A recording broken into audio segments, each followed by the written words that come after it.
Hello and welcome to the Razer Invitational Europe. We're here on what is end up going to be, I believe it's the second day of the playoff bracket of Tournament 3. We've got some incredible games ahead and what's going to be the most intense of Fortnite to be seen. I'm your caster, Crowder3, and joining me are two casters of unimaginable talent. We've got Ryan Retro Bernard. If he were a spice, he'd be saffron. Whereas we've also got Jack Zephyr Kelly. If he were a spice, he'd be a potato. How are you guys feeling about this one? Yeah, I'm feeling great, man. Thanks for the introduction. But of course, welcome back, everyone. Day 2 of 3, of course, playoffs day. Just before the finals day kicks things off. Obviously, tomorrow we'll see our top 33 teams battle it out. Of course, you can see on screen right now the all-important schedule for the rest of these tournaments. Of course, tournament number 3, we've still got 3 more coming up. But of course, chat, this part's for you. We always do this segment in the beginning, so welcome everyone once again. If you're on Twitch chat, if you're not on Twitch chat, excuse me, jump on over to Twitch right now, drop exclamation mark Pringles, get your hands, on a possible chance to win yourself a Pringles pack. 25 tubes to be precise, and of course, if the Pringles tubes aren't enough for you, then make sure to do exclamation mark ticket. Every hour that you watch, you can get yourself a ticket, and at the end of it, someone will win themselves a Razer Viper mouse. I mean, day 2 of the third tournament, we're going to have a quick look at the score. And of course, this is the top 500 teams who qualified for the playoff day. The top 33 trios will advance to the final tomorrow. But, you know, we've had some really, really good plays. As I have a quick look over at the leaderboard, just a few names to say the least. We'd Wave Janice, we had Benji, Nate, and Mr. Savage qualify. Wave Janice and his trio. You know, some big names in there yesterday. We saw some insane plays. Of course, today it's going to be a little bit different. We probably won't see too much aggression from these teams. We'll probably see a lot more teams playing for placement, you know, wanting to get to the top 33. You know, if you have a bad game on the first day, it doesn't really matter. You only really need to have 1 or 2 decent games pop off, you know, in those, and then you will qualify. Today is going to be a different story because you need to get in the top 33 to qualify. So I'm really excited to see what we're going to see, and hopefully we've some interesting Fortnite for you guys. Yep, absolutely. We've seen that in kind of recent games. In order to qualify to the playoffs, if you were to just go for kills and kills alone, you could accumulate enough points to just go through. However, we've passed that skill threshold now, where we're at a stage where you're expected to get kills. It's not what separates good and bad players. Right now, it will be positioning, it will be decision-making, and it will really come down to those micromillimetric nuances when it comes to aim. So we really are going to have to see just who comes out on top. Yeah, we saw some very, very close games and some very, very talented games yesterday. Let's see how they'll fare today. Yeah, absolutely. As you mentioned, you know, everything matters in this scenario. You can easily just get points off of placements and kills. And really, the first day's a mess around. Feel for the game. Feel for how the cup's like. You know, enjoy yourself. Today, it's crunch time. You've got to make it through this stage. And only the top 33 teams do that. And of course, if you don't make it, you're out. You lose your stage in day 3, and that means you won't be able to participate for the €6,600 prize pool given out tomorrow. So, of course, it's the all-important one. Everything matters. Your placement, your positioning, everything, as you mentioned, Peter, it all adds up. Every point matters in this scenario, and it really is make or break for quite literally everyone right now. And, you know, this is going to be really interesting to see what the style of play, you know, is brought out, what style of play is going to come out on top. I know in day 1, in all the games that we watched out of all the 5 games, everybody that was on high ground nearly won. Everyone that was on high ground for the majority of the game were at least coming first or second. So if these teams can get into the position of high ground, you know, we didn't really see a lot of teams challenging for it. If you were up high ground when the circle started moving, you really just stayed there for the majority of the game and stayed there until the very end. Today, I think it's going to be a different story. I think we're going to have a lot of teams challenging for the high ground, you know, playing a lot of mid ground, not allowing people rain down from above, because it's so powerful when you're in that position. You know, you just put a lot of pressure on the teams below. It's very hard. You run out of mats, you get taken down. But it's going to be really interesting to see what we are going to see today. Yep, absolutely. We're going to go to a quick little break in just a moment. And after that, we will bring you what will be the first game to kickstart in this series. Looking for change. You ain't letting me play. You ain't bringing me down now. I'm a talk of the big town.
Hello, hello, hello, and welcome back. I do apologize for the delay. Hopefully everything's all working for the looks of it. The bot, everything's all back up, and here we are. Without further ado, getting things started with this first game. We see people bailing from that bus, trying to get that early drop, trying to get that early loot as we get straight underway and what could end up being a fair bit of early contact. Yeah, welcome everyone once again. Of course, we do apologise for the slight problems, but of course, we're all here for the action, we're all here for the content, and more importantly, we're all here to see some action. And looking at the map right now, a lot of people landing towards that southern part of the map. I'm looking right now, Catty Corner, quite a decently populated place. I see someone's already gone down. I'm looking more south as well. Slurpy Swamp seems to be quite a clear land, as well as that just south of Catty Corner are a couple of teams as well. So all in all, that south side looking quite populated, but we're headed to the top side now, towards Sweaty Sands, of course. A fairly new landmark, I guess, to the map. However, we're going to be watching Pato runs you over, Cerbru and Eisen, a trio alone towards the northern parts of the map. So a fairly easy start for them. They'll be simply waiting, having fun, gathering some materials, enjoying each other's company. But in the meantime, we're having a look right now towards a less peaceful area. Definitely a lot of action in this one. And yeah, as we move on over to Craggy Cliffs, one last has actually gone down as we see Solary Demon here. He's just going to pick up that blue tack, might make use of it. Granjo has taken a good bit of damage. He's going to need to heal up as one last now is going to be rezzed. They're going to use these slurp barrels just to get up a bit more health and maybe move on and take an engagement. A few knocks coming in there as well. Virox actually getting a knock onto Suka and actually finishing off 2 kills. Artist FN, one of the winners, I believe, in the second tournament. He won one game that we did spectate. He's already gone down. He is being rezzed though by Carmi, and he will be picked up. Bondig now just having a look for some other players as he spots out Fnatic Lame, hits a nice shot, and now he gets aggressive. He'll place a wall and edit, and he gets a knock here as Fnatic Lame won't be able to get away. He will go down. Carmi, though, has gone down in the meantime as well. He has been taken down. Art's taken a little bit of damage. He is still alive for the moment. Bondic looking for a right-hand peek. Will hit the first shot, and he will actually go down. Artist FN is now going to be the last person alive on this team. He is 35 HP. He only has a great tack as well to deal with this team above, and he could be in a little bit of trouble early on as we move on to Blackversta, who is now looking for a snipe onto the teams down below. We've already lost 2 trios, and we could lose more in a few moments. Black Forster trying to ring death down upon his enemies. Unfortunately, he hasn't been able to do too much damage early on. And bear in mind, he has already lost a teammate. Looking further into the action, though, it is going to be this team completely mopped up by Finn's duo, who's able to just get that, well, the team of 15k from the looks of it are able to get that loot, able to secure a fairly prominent standpoint in Steamy Stacks, giving them a fair bit of ammo, a few weapons, and a bit of shields, a chance to rest and recuperate before they start challenging back Forster and Co with those snipers. Again, they just break those walls, they make their way in towards the centralized building before committing anywhere just yet.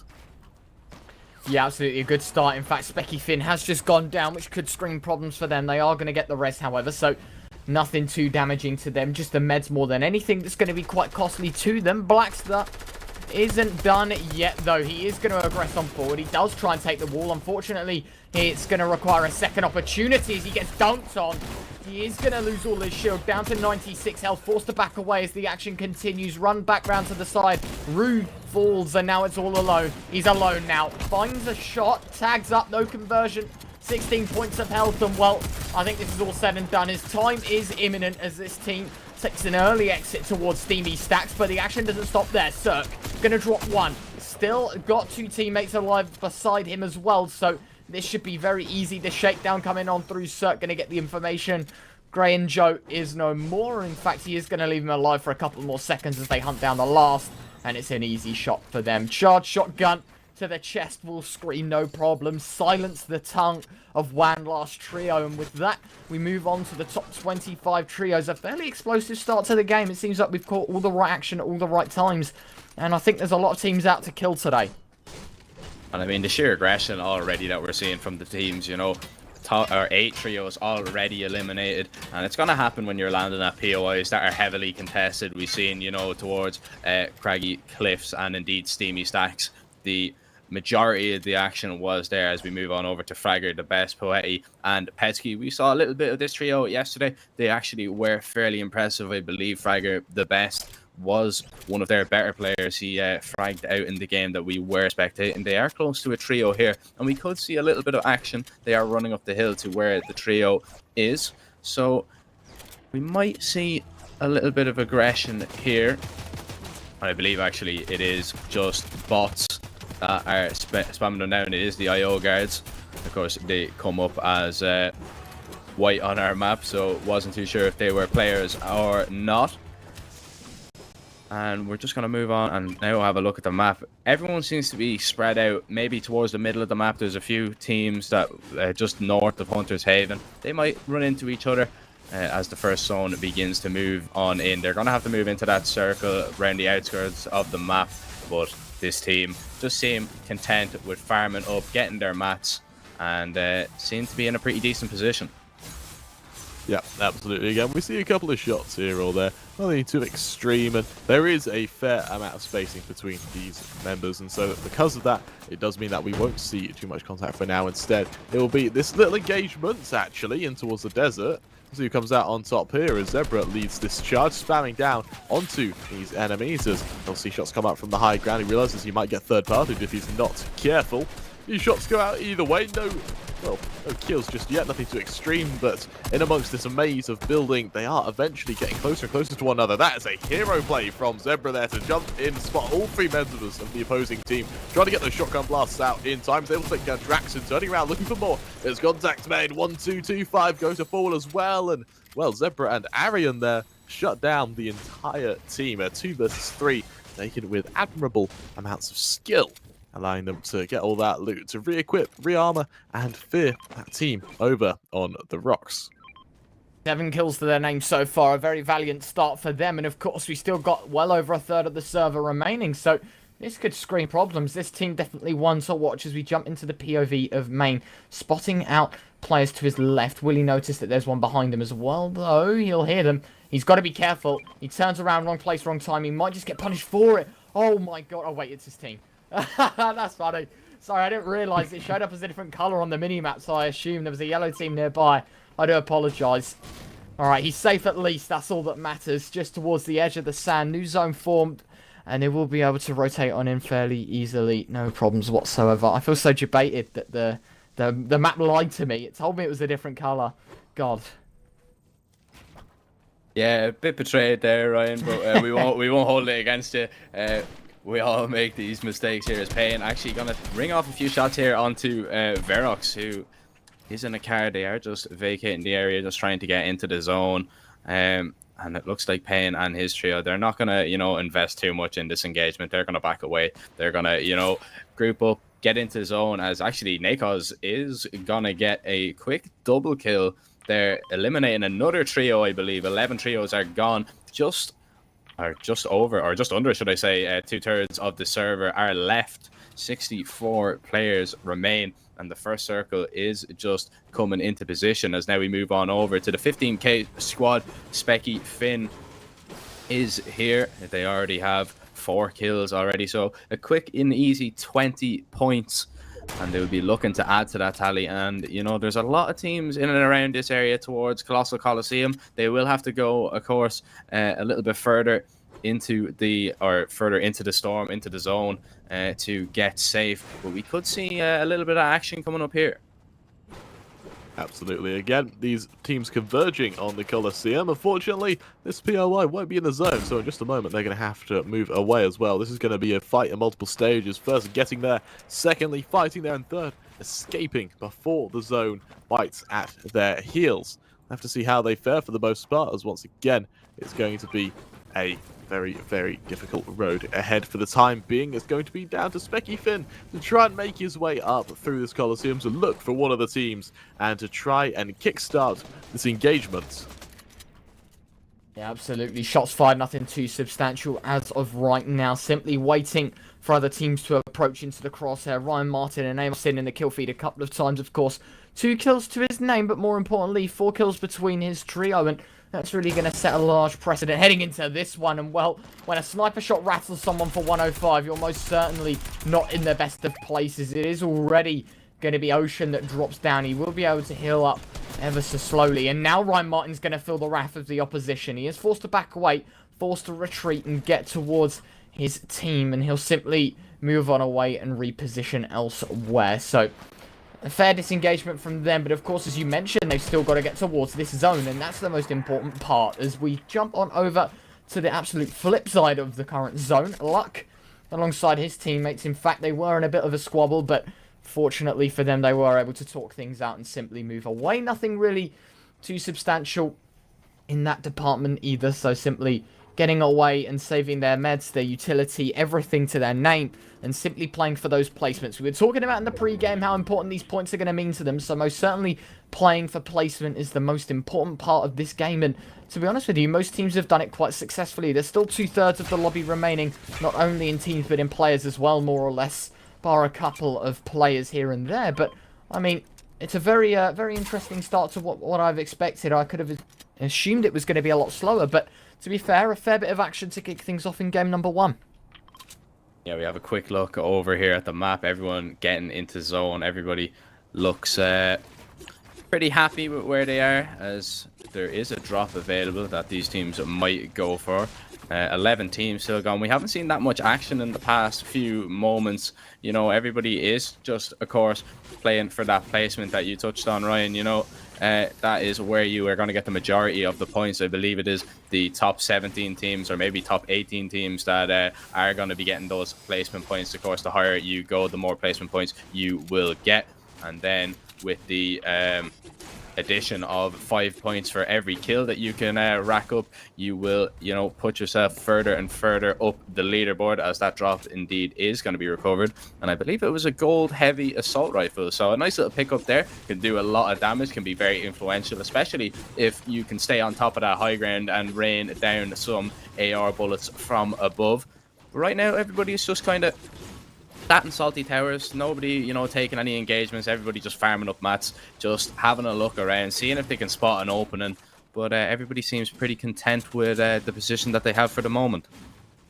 Absolutely. Again, we're going to see these players just making their way into the zone, getting into their own little box, making sure that they're comfortable and prepared. This kind of second-third ring, there's not really where we see much contact. Instead, we're going to see them just take a moment to prepare for what will end up being those final few rings where they all converge together, and we see what will end up being an explosion of kind of contact from every single team on the map. For the time being, though, we are going to see a few skirmishes erupt out. For the most part, looks like LZN might tease a little peek over towards those Salty Towers to try and catch out one of these members trying to get over there.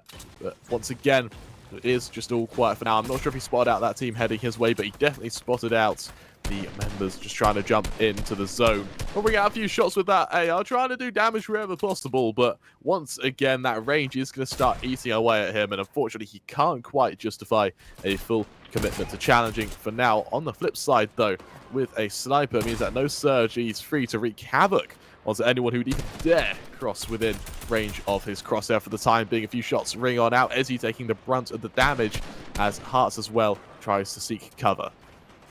Yeah, absolutely. This is all about simply getting posted up inside these new zones. Nothing too much is going to happen. Simply rattling out shots from every single player on the server right now, waiting for the zone to close on in. Oh, that's teamwork at its finest. Mark just saying, guys, I can see him. Pull the trigger on this wall, make it break. I'm firing, and I'm going to tag him for 105. And that's exactly what happened there.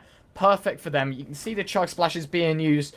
The absolute scramble to get him up to full health again is there, and I'd assume after watching him pop a couple of minis and then obviously using those chug splashes that he's basically going to be there.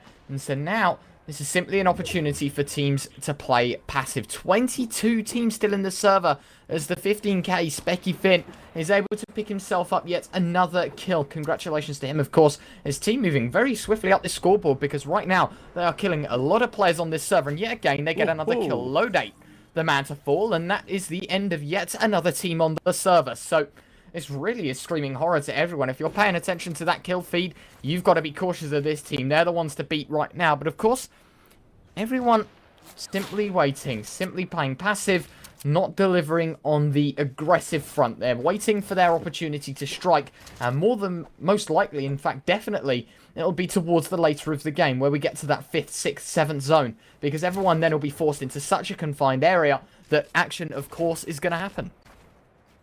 And yeah, I mean, we've only seen one team get eliminated here in the past, what, I want to say 5 minutes. Everybody seems like everybody doesn't want to take fights for the minute. Everybody is trying to play the placement, but we're going to see this storm surge come into effect, because if nobody's outputting any damage, nobody's getting kills. If you have too many people in the server, the storm surge, should I say, will become active, and you know, it will put these teams that are, you know, sitting and playing for placement under pressure.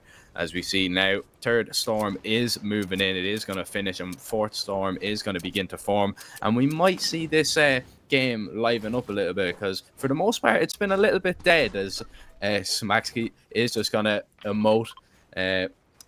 Hopefully will be the bull, be the aggressor in the rest of this game, because right now, you know, it's a little too quiet for my liking. Absolutely, and well, you're absolutely right. Too quiet. We haven't seen much at all, but now everyone's rotating together. Now SquareX and Co are going to end up, well, the fight from two angles. Actually, he desperately tries to build out of the situation. He realizes the danger he's in, as he'll desperately try to build towards this red team, trying to get up on top of them as the zone slowly closes on in. He's rotating away as fast as he can, and the little kind of tunnel he's made here, while it will work for vision, unfortunately it won't work if he tries to take any form of aim duel. For the most part, he is just going to back away. It's going to be players dropping left, right, center as Handy takes down 7'4" stone, apparently. Yes. And now it's going to be a few shots ringing on out either way. Again, SquareX just desperately trying to get into cover. He's slowly tunneling towards the zone, and actually, for the most part, looks like he might be able to get there in time. But once again, it's just a lull. We have to see who's able to come out on top. Once again, it's going to be Animal to shut down Instagram, followed by a few more shots here and there as SquareX, he realizes that there are players up close to personal, but he just can't quite get an angle on them. He sees the entire red team just within a hair's breadth of him. He just can't get close enough. So he desperately tries to hack and slash everything out of his way in order to get there. He finally gets towards the same building, but unfortunately, he does not have the high ground, and I fear that may end up coming back to bite him, especially with the storm surge hitting.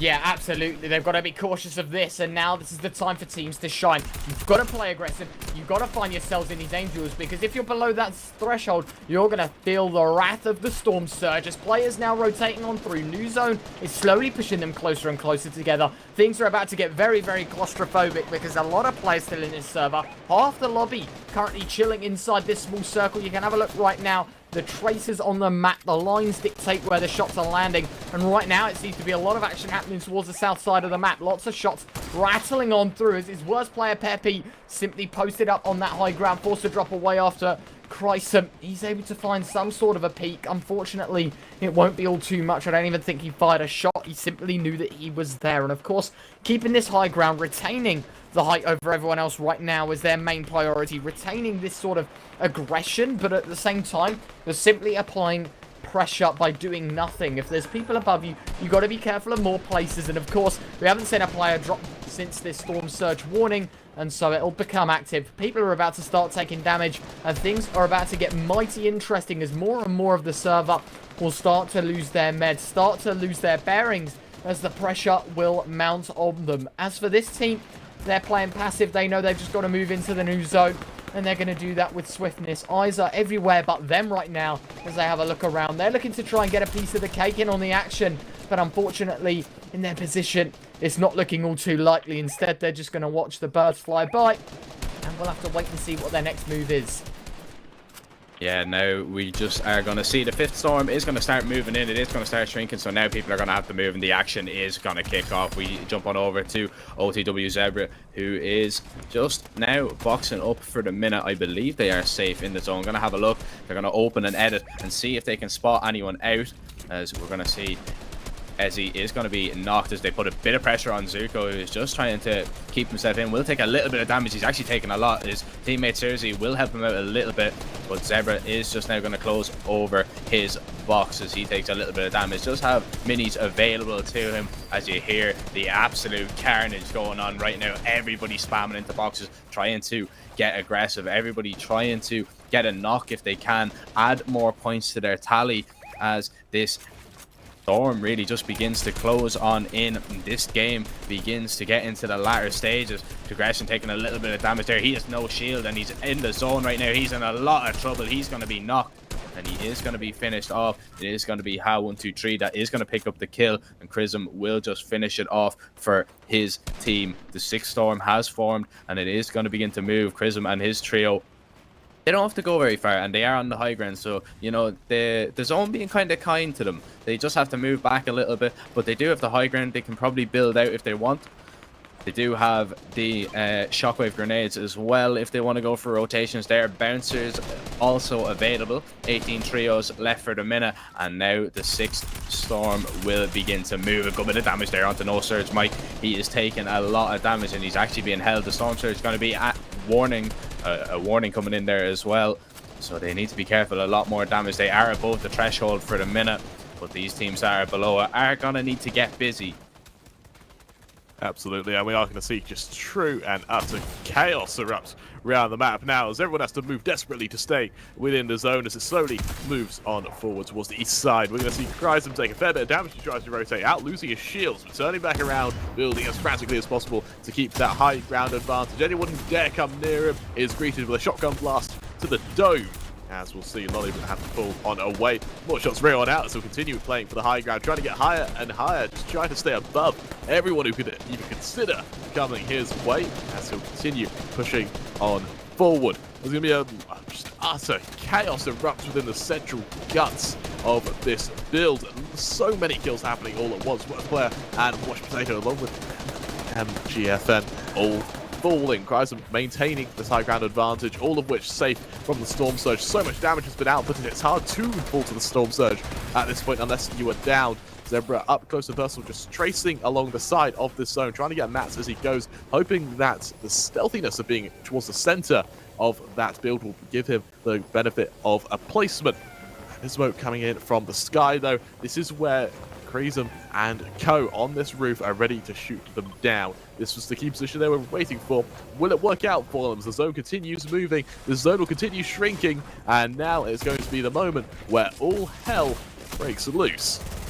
Yeah, absolutely. We just saw Zebra pick up yet another kill. His teammates fall, but he is the solo carry, the sole survivor, the sole competitor for him and his team right now. Burns going to simply try and build on in, holding the players behind. Chug Splash is being popped. Going to use that to gain some health, gain some more health to the name, and try and apply more pressure, because as they continue to build, holding those builds, holding the place, or rather the other people in their place, it's just going to do some tick damage as Burns is going to fall eventually down. Zebra, he's caught in the zone right now, will be able to escape it after only taking a single tick. He's just simply there to try and take other people's walls, try to become a nuisance. 21 players still in the server, drop to 20 as it's Nakos picking up Zuko there. Pain finding one, Nakos finding another, and things are becoming very hectic. Ha getting shut down from behind, but it's Zebra to find yet another, and he's going to try and hook the player, and in fact does so. Beautiful from him, going to finish the job nicely. This man is on a mission, 7 kills to his name, but I think he just got dropped, and he did. In fact, he turned on him by the looks of things. Michael falls, and he's still alive. Handy falls as well. It's hard to drop from the high ground, and things are really kicking off here. Freddy with 1 kill so far. 9 players still in the server. 6 teams. It really is screaming horror for the most of these teams. For example, Pain right now, 60 health to him, and nothing else. He's there to play placement, and he dies to the Storm. Unfortunate for him. He tries to rotate, and he just forgets the little amount of HP he's at. Freddy, the sole survivor for his team, now simply going to be using these builds to hold himself into place. Shockwave on down, and he'll simply allow himself to try and find the low ground. Verox up close. He is going to get a little bit of attention drawn to him. He's got to be cautious of his zone as well as he'll continue to build on through. 60 points of health. Still got a flopper and a couple of minis to his name as well, as things really are kicking off right now. He's in the storm. He's screaming for help. And I think he's popped both floppers. He's going to try and play the heal off, but it's a heal off. He most certainly won't win. Everyone on top right now. Verox to fall. World right now. Gilgis World looking from the depths, as he will be hunting down. It's Jaweezer the Geese as well, popping those, healing up. In fact, I think he did get a knock in the end. He didn't, and unfortunately, he will die to Storm. He's got to be cautious of everyone else right now, as it's World taking the fights with his teammates. It was a hectic finish, but they get it done. Fantastic. Bam, Skagan and Gilgis World, excuse me, are your winners of game number 1. Well done to them. And my word, is that a lot of points to their name to kick things off. 9 kills, in fact, between them. And wow, was that the start to what an amazing day this could be. I mean, absolutely fantastic there. 9-kill victory, looking at around 115 points already. Gonna skyrocket you up to the top of the leaderboard, of course.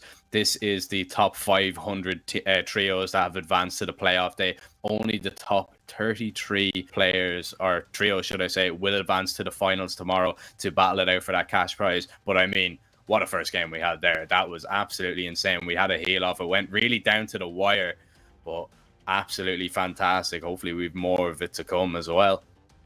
Wow. That was an incredible first game and an incredible way to get everything started. We're going to take a look at our intel moments now. Of course, this will be Mad Rissa Mo coming down from the sky, desperately trying to find an area to get to. And yeah, we see that his whole team, once they found an area to drop to, they just all committed into getting that box and going for that placement. We're going to see how everyone else fares. And of course, once the zone comes on in, this damage, it accumulates very, very quickly. We see Payne now trapped in his own little box. He's got players all around him. He goes for that edit to try and escape. A very fast build. Unfortunately, he backs into the zone. Gets too aggressive. Same for Verox here, who desperately goes for the heal off. He tries to just get into that zone. Unfortunately, death rains down from above, finishing the job. But unfortunately, with Jaweezer the Geese, 1 HP left. He drops down and he's finished by Gilgis World. Him and his teammate will go ahead and take the last 2 players to cement a victory in this first game. Yeah, absolutely, and it's a late season's greeting from the Pringles man, as I will have the fortunate news of delivering the winner of the Pringles giveaway. Congratulations to Panda on 60 Hertz. Congratulations to you. Have your whispers on. Someone will contact you very, very shortly on how to pick up those Pringles. But more importantly, the Razer Viper mouse giveaway is still ongoing. Drop the exclamation mark ticket right now in the chat. It's probably been about an hour since we've gone live. If you were here from the start, get the exclamation mark ticket in the chat. Claim your first ticket of 6.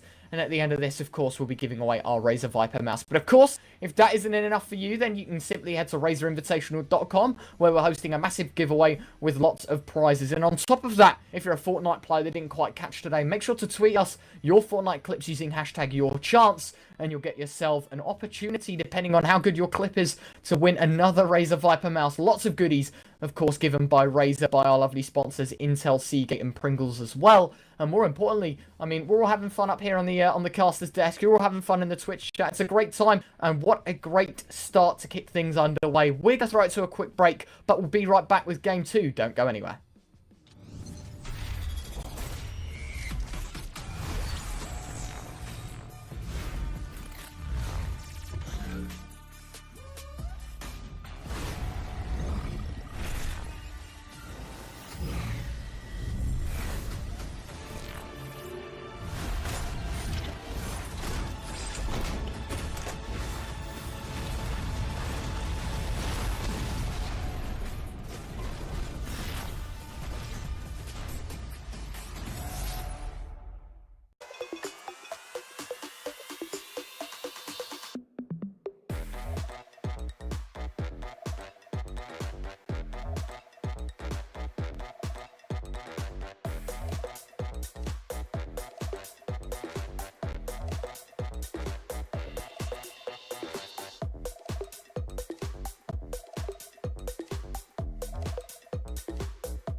Hello, hello, hello, welcome back. I do apologize greatly, but actually at the end of that, we forgot to tell you about something absolutely exciting that's happening. The Razer Store Live has now come up. I think we should see a little link in the chat there, so go check that out. Go look at the stuff Razer has to offer. We forgot to say that at the end of the last game, but we'll mention it now. Go ahead and go check that out. Awesome stuff ahead. For now, though, let's get underway with some Fortnite. We've seen a fairly spacious drop, nothing too extreme, only a couple of teams per POI, so there's going to be a few early drops as Raf and Hatsaki all fall, but for the most part, it's been fairly quiet.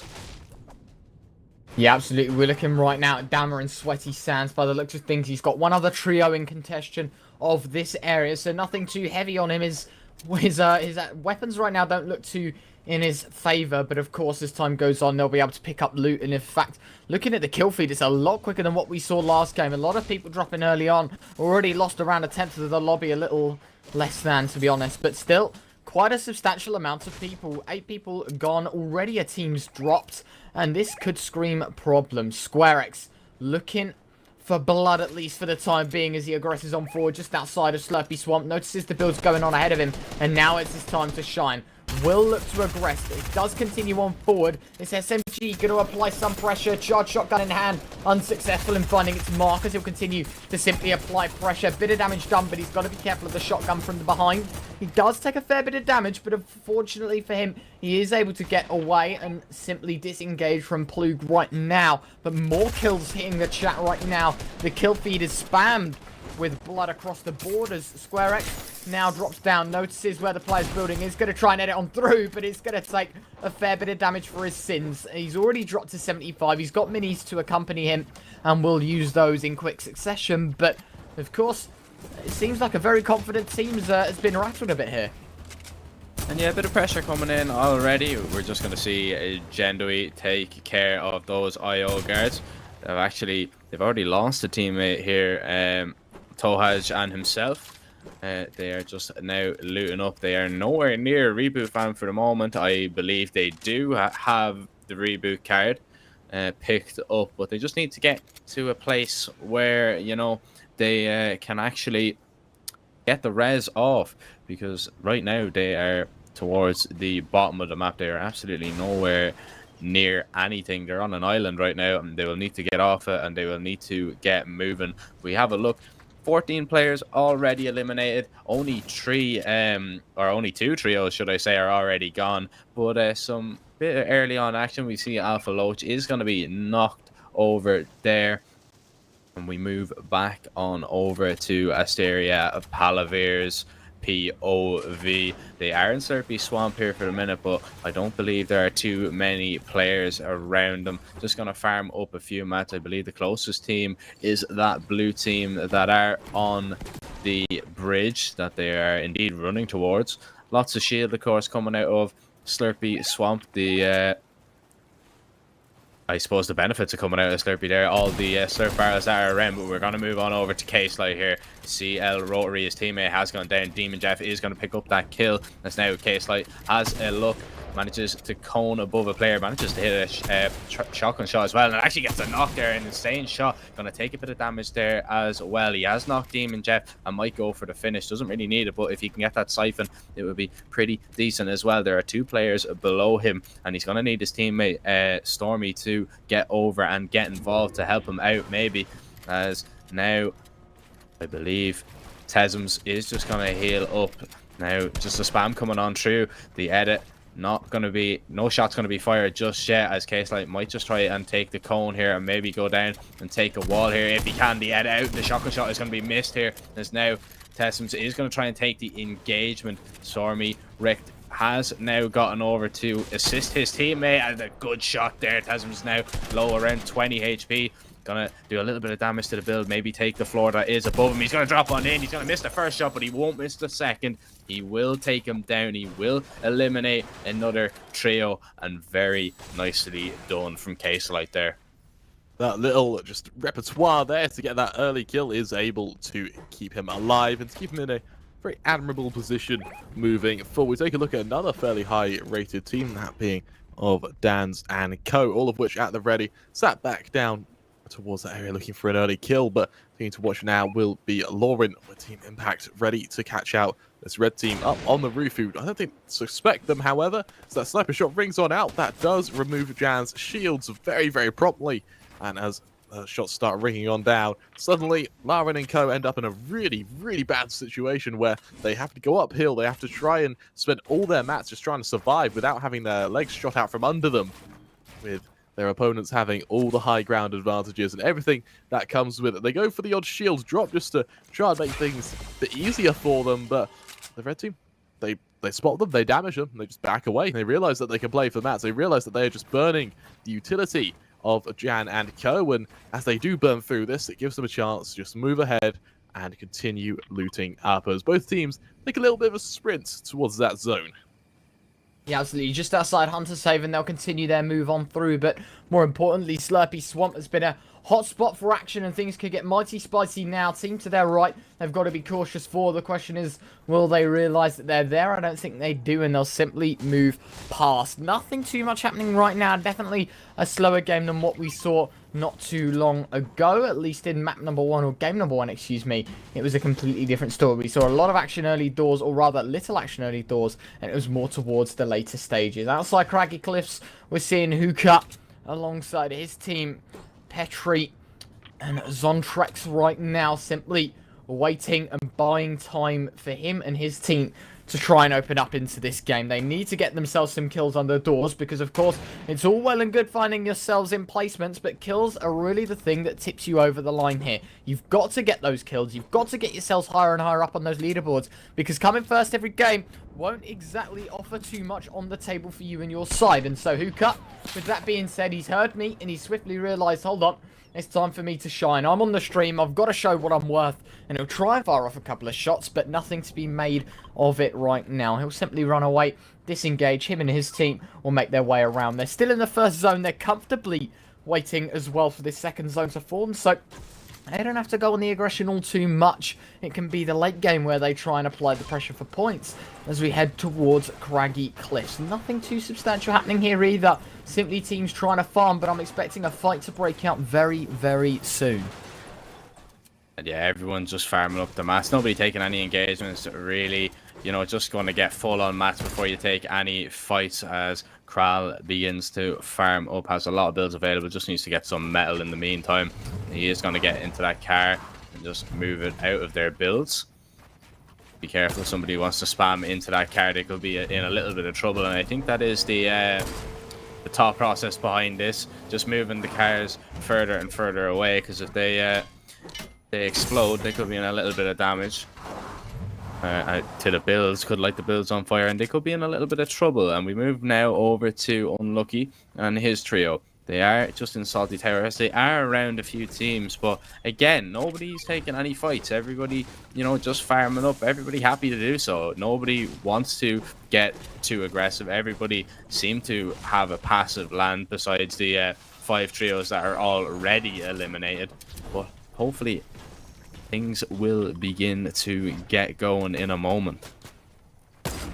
It's again lovely shot from Unlucky, trying to remove the head. It was a bold shot to say the least, but definitely one that bears some fruits, as he does draw that team towards him. Does give him a chance to kind of have at anyone who comes his way, as we see that contact, there's that fight ready to kick off. And bear in mind, they're nowhere near this zone. They are going to have to get moving very, very shortly towards what will essentially be the other side of the ring as they bolt on up. They build up for the high ground, and whoever rotates last is going to be in the worst amount of trouble. Whoever rotates first is going to have to try and avoid all the gunfire hailing down on them as well. We're in what essentially is a bit of a stalemate for the time being, as everyone just farms up mats and takes a moment to think and reconsider what to do. Yeah, I mean, to be quite honest with you, a lot of people just simply opting out of the fights at this stage. I think Game 2, people have certainly realised what's up for grabs. I feel like people are playing a lot more conservative, realizing that points in placements are a lot more substantial than that of kills. I mean, to make up 5 points a kill to get a victory royale, it's 70 points. So, you know, you're edging in at basically, you know, 13, 14 kills for a victory royale, which is unbelievable amounts. So it really is just an opportunity for teams to realize that wait a minute, I don't have to do as much work. I simply have to outrun the zone, I have to make the new zones, and I have to just avoid gunfire until the top 5 or so teams, and I've done myself a very good job. But the question is, will it cut? Because of course right now, looking at the scoreboard, it hasn't updated for me in a good while. 33rd place, currently sitting at 68 points. More or less, a victory royale, just a little bit less than, will grant you top 33. So, you know, to say the least, getting a victory royale on its own is not good enough. You need to find more, you need to get more kills, and you need to prove your worth on this server, because if you don't, then you're going to get beaten to the bullet by so many other teams that are hungrier and thirstier to get themselves in this scenario. But more importantly, a second zone storm surge, excuse me, quite a mouthful, but most certainly something that the players are going to have to drink in, because it is a huge opportunity for players to start aggressing. If you're not above that threshold, you best believe you're going to be punished for it. And at a stage like this, you don't really have all too much time to try and loot back up and get yourself back into a comfortable position. So you've got to push towards this new zone, you've got to do damage, and you've got to be quick in whatever you want to do. And I mean, I think this is the earliest that we've seen a storm surge.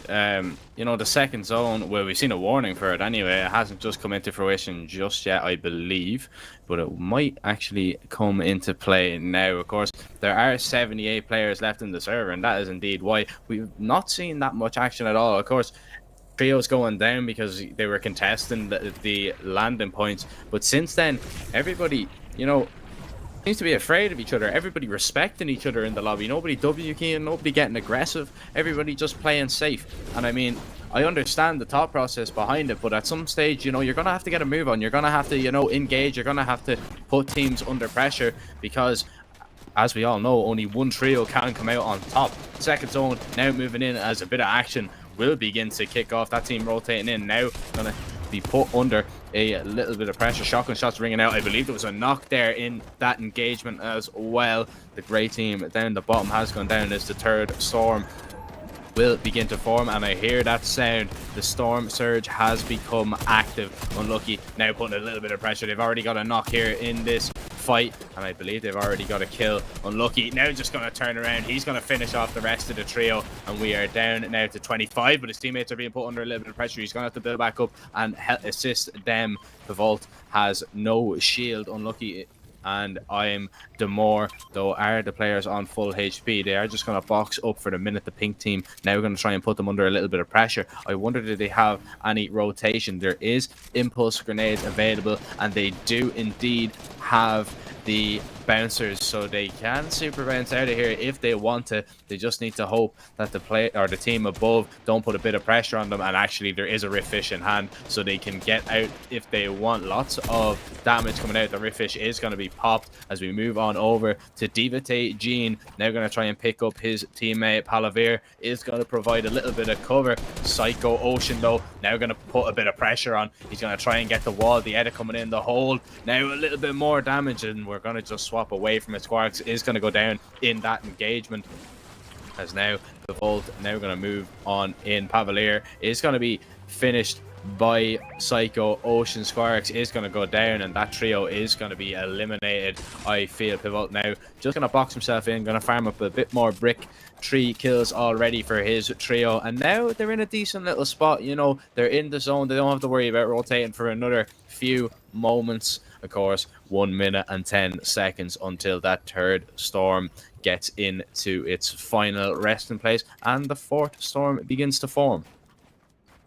Absolutely, and once again, all these members, they are just taking their time. They are just sitting back, and as they do move together towards this fourth storm, it was a bit of a sprint for a lot of these teams. When the storm came through, only one team was actually in the ring. Everyone else has kind of converged together after a fair bit of traveling, so I suspect we may see a few wounded players already having kind of dragging their legs to get there, a few teams that don't quite have enough meds, and a few teams that are really just itching for a fight now. To see Pivot just sat back in his box with an edit ready to just take a shot out of anyone who dares peek their head over the crest of that hill. And that way, we see I'm Damo able to do the same thing as well, bringing out a few shots before backing away and keeping his cover. But with Brinkoli coming up from behind, it looks like we might see a bit of a sneak attack, actually, as these members start shifting up forward on Axuria and Co. once again taking their dear sweet time. They have no reason to go for a full push as they commit to just sitting back and waiting for the players to come their way. On the outskirts of the zone, they are ready for the next one to come through, and again, the zone actually benefits a lot of these teams. Actually, the high ground is going to become the natural high ground at that is going to become absolutely pivotal with the zone appearing at the over the crest of a hill. Let's see who's able to keep up onto that area. For now, Cobra will take a fair bit of damage on the side of his builders. Ricolio is going to spam shots up, but for the most part, no one else really is going to fall for now. Again, it's a matter of building as contact is going to erupt in just a moment. Yeah, absolutely. I'm looking right now at the player count and the amount of people on the server compared to the amount of teams. I'm very surprised we haven't seen yet another Storm Surge. There's so many people that are going to be forced into this area.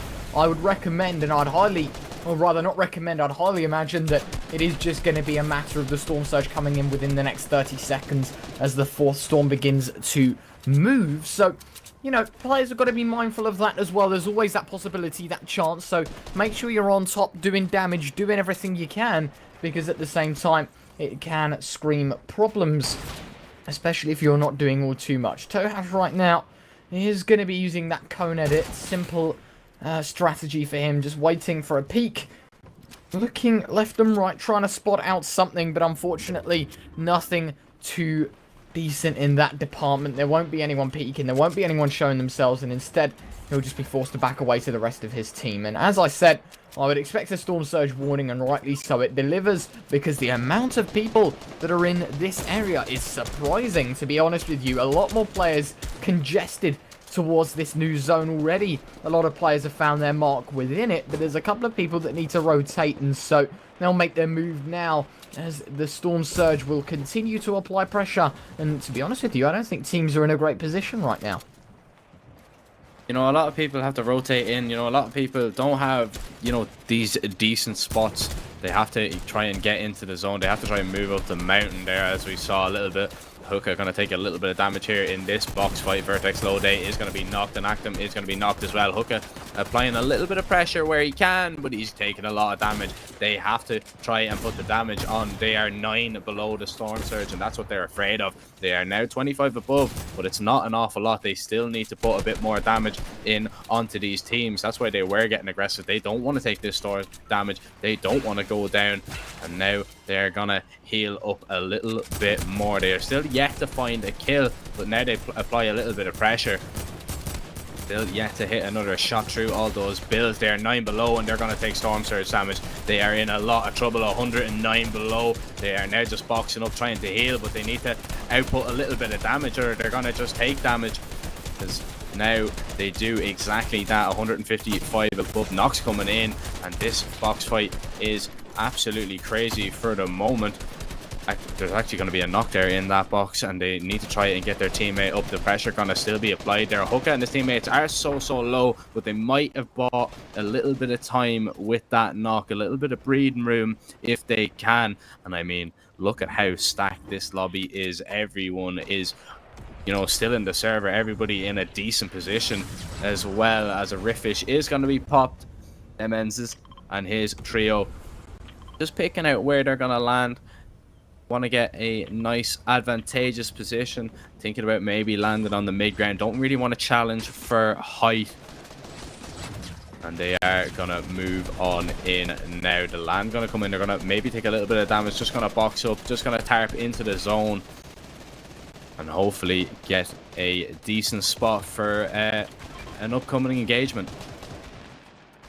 Absolutely. Again, all these players stacking up on top of each other. Contact re on out as Fintox, Cease, and Lepsipo all fall early on. Again, this is going to give players like Rotary and Cease a chance to really start pulling forward as the Hookah get down as well. We saw him on a box fight earlier. For now, there's going to be Zagic as well from XCOM Go. Some big names in this tournament so far, as all these players stack up together, all of which hungry for this prize, as they try to search for some of these members who don't quite have the HP to spare for the time being. Again, see those players on the high ground, and that box fight erupts right now. Zagic players descend on down on him. That Chili, it does a lot of damage. It downs one of his teammates, but by some miracle, he'll survive. He gets a bit longer, able to get that initial kill, as we'll see 2A get 2 kills of his own as well, propelling his team into a better position as Tyler's FNBR as well, doing a really great job. The fact he has the high ground right now puts him in an admirable position.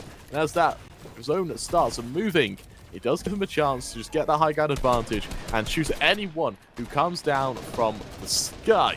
Once again, they continue pushing on forward. They go for that jump pad. Let's see who they can try to take out. From the looks of it, it's going to be Nesman and Co who are going to have these shotguns descend through the bowels of this build right onto their heads. Yeah, 42 players still alive. Look at the amount of people on the mini-map right now. Carnage is about to erupt, ladies and gentlemen, and it's going to be right at the heart of this new zone, I'd expect. Already, Percolino finding Pivolt. Pay's going to drop Percolino. Ristretto, excuse me, is going to fall. Pivolt immediately to Jihu Tohaj. Pay's going to find his way onto the leaderboard as well. And things are really kicking off in this server. There's still 40 teams, or rather 40 players, 15 teams left to, you know, to play for this victory royale, for those 70 points. And more importantly, there's so many people in the server, which means so many points are up for grabs in terms of kills. You have a very good run at the end here, like 2EH is having. 2A is doing a very good job. 6 kills to his name. His team's at 10, so he's definitely the only man on their team right now to really put the pain in, as Seagate is going to try and find a bit of damage done. He is going to look at his way towards Tay. Unfortunately, watching him drop isn't exactly going to be useful, but it's his teammate Sheer to pick up the pieces as they continue to deliberate and to destroy everyone in front of them right now. But as of this moment, they will just look to try and get themselves some more damage. Nothing too substantial in the kills department. They're simply trying to whittle down their opponents, take the jewels if possible, and then move to the new zone. They don't have to give up anything else in that sense. They don't have to give away their position or damage or any form of health. They're simply there to try and dish out pain to everyone and to deliver in every other front. As for them, though, they're going to continue to box up and move towards this new zone as we head into the penultimate movement. 8 out of 9. It is going to be Sheer to drop another. Zajanik is the only man right now to basically not be able to deliver in the late stages. Sheer's up to 5 kills. He's stuck at 2, but most certainly a monstrous game for this team as the fight continues. And I mean, even though he doesn't have the kills, he's doing a lot of damage. He's putting the damage in onto the builds. And this game has been unbelievable right now from Seagate and his team. They are playing the mid-ground absolutely textbookly. Like, this is insane right now. Now we're gonna see the 9th zone gonna move in, the moving zone. And funny enough to notice, there's 8 floppers on Seagate, so he is ready for a heal off. He is ready and waiting as his team actually drop out of the mid ground, and they're actually going to go now towards the low ground. 4 trios now remain. They actually have that floor. They're going to edit on down. He does have that Dragon's Breath shotgun that he can get up close and personal, as now we see DSR as Demon B2K, who is going to hit a nice shot there on a fallen opponent. Gonna get the siphon off as well. He is 100 HP, looking out onto Zekro, putting a little bit of damage with that AK. Won't be able to get a kill though. Will do a little bit of damage to the mats, as now we have 6 players remaining. Still applying a little bit of pressure. He has 2 impulses, but as I spoke about earlier, Seagate now on the low ground. He is ready for a heal off. He has 8 floppers. That is absolutely insane. 400 health he can heal by, and if it comes down to it, he will definitely be in pole position to take this. Faris has been launched out of zone. Demon B2K trying to get the kill, trying to put pressure on him. Now he's just going to drop down and have a look for him. Faris is gonna fall, and now Seagate on the low ground with Sheer. They are the last 2 players alive. Demon B2K now gonna try. He has a shockwave available. He might throw it down and try and knock a few players into the zone if he can, but it won't matter because Janik is gone out. He is healing up. He's running far away where Demon can't get him, and this has to be a win. He will get the knock onto Sheer. He will get the kill, but Janik, he's won it. He's so far away for the minute. He is gonna win the heal off Demon B2K. He's looking. He won't find him. Janik is gonna take the W. And I mean, what a game. Absolutely textbook mid-round play there from that trio, and it was absolutely insane. A well-deserved victory in my book. Absolutely, that was extremely close and always heartbreaking for Demon, who was desperately, frantically searching around in desperation for that final team, at least. Fortunately, he was unable to do so. For Kasajanik, that was a great read to just get those fish. Just dart back out into the zone and go for that heal off. Really, really well read by him, and left his teammate there to make noise to try and just keep the attention of that player on him, which worked admirably for them. Absolute congratulations to them. So I believe they finished that game with circa 15 kills as well. So they did really, really well there, and with a victory as well, that's almost going to guarantee them a place in that top 33.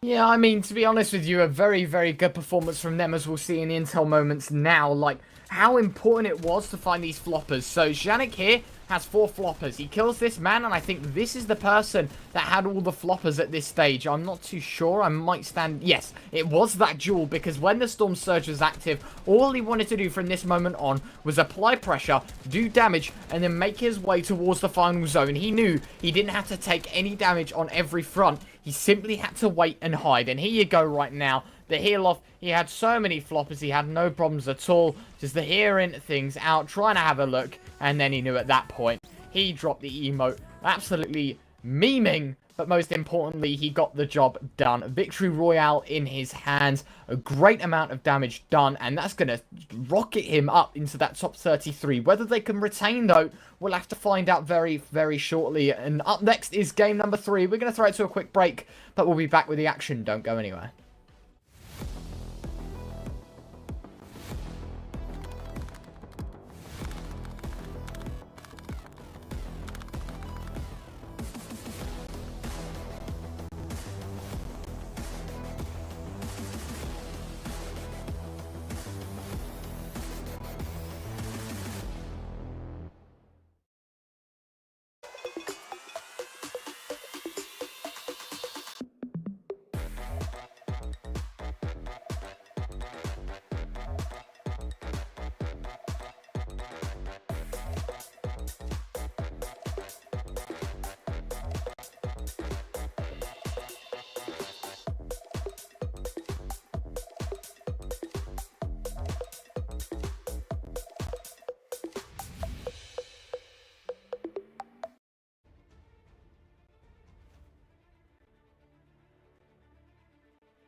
change. You ain't letting me play. You ain't bringing me down now. I'm a talk of the big time.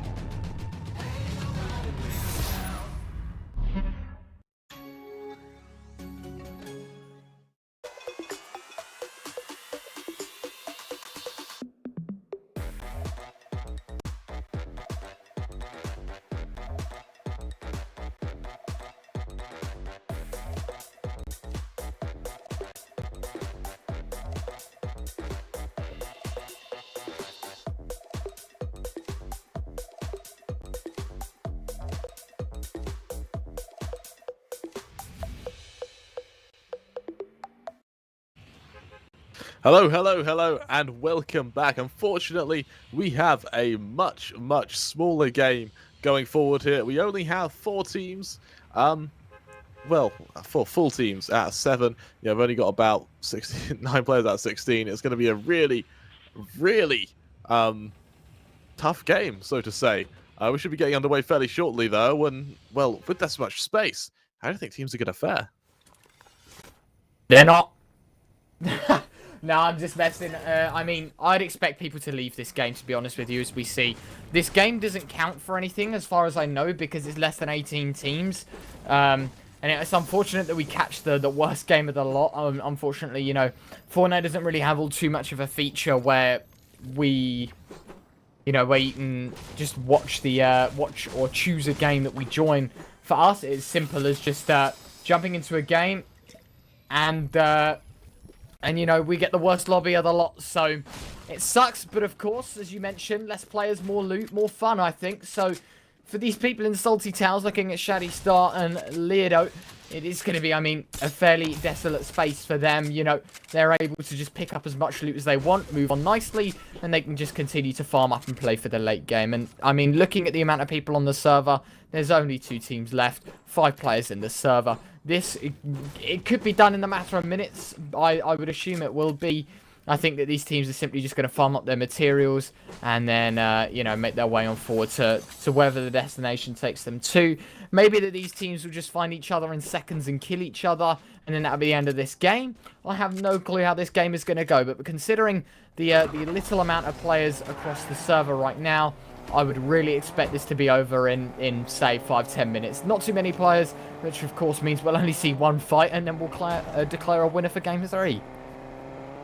And I mean, yeah, sadly, this is just the way that it goes because, you know, some people, they don't have the, you know, I want to say the patience, but they don't get the result that they want in the first 2 games, and of course, people just leave. They don't want to play anymore, so they just, you know, they just leave. They just don't want to engage in this tournament. And sadly, we do get into the last lobby, and with, you know, players leaving like this, you do sometimes get lobbies like this. Of course, this game, it won't really count, but hopefully we can provide a little bit of entertainment. We are down to the last 2, as Ryan was just saying, so hopefully it will be over pretty quick and we can just move on into the next game. So, while we do have what is going to be a lot of time between matches, I'm going to throw it to you guys. If you were in one of these tournaments, how do you guys think you'd do? Oh, I think it's safe to say that Jack's a much better performer than me when it comes to these games. I am a sucker for raging at battle royales. Quite honestly, I think I'd be the unfortunate group that gets knocked out in the first day. Quite honestly, I wouldn't see myself actually, you know, playing this game actively. It isn't exactly my cup of tea to play. I love watching the game. I think it's very fun watching the game. You know, I'm trash at the game, to say the least. But I know there's a very different opinion to someone next to us here. I mean, I want to be kind of modest. I think, go on. Go on. I think I'd hold my own in this with a trio. You know, I think definitely make the second day. Not too sure about the final day. Of course, sadly can't play in it because I'm casting it. I would love to get involved and play it because it does look like great fun. Of course, we've had such fun casting it over the last few days. And indeed over the next few weeks as well, because of course this is only the 3rd tournament that we are running. the finals are indeed tomorrow. Top 33 teams will advance there.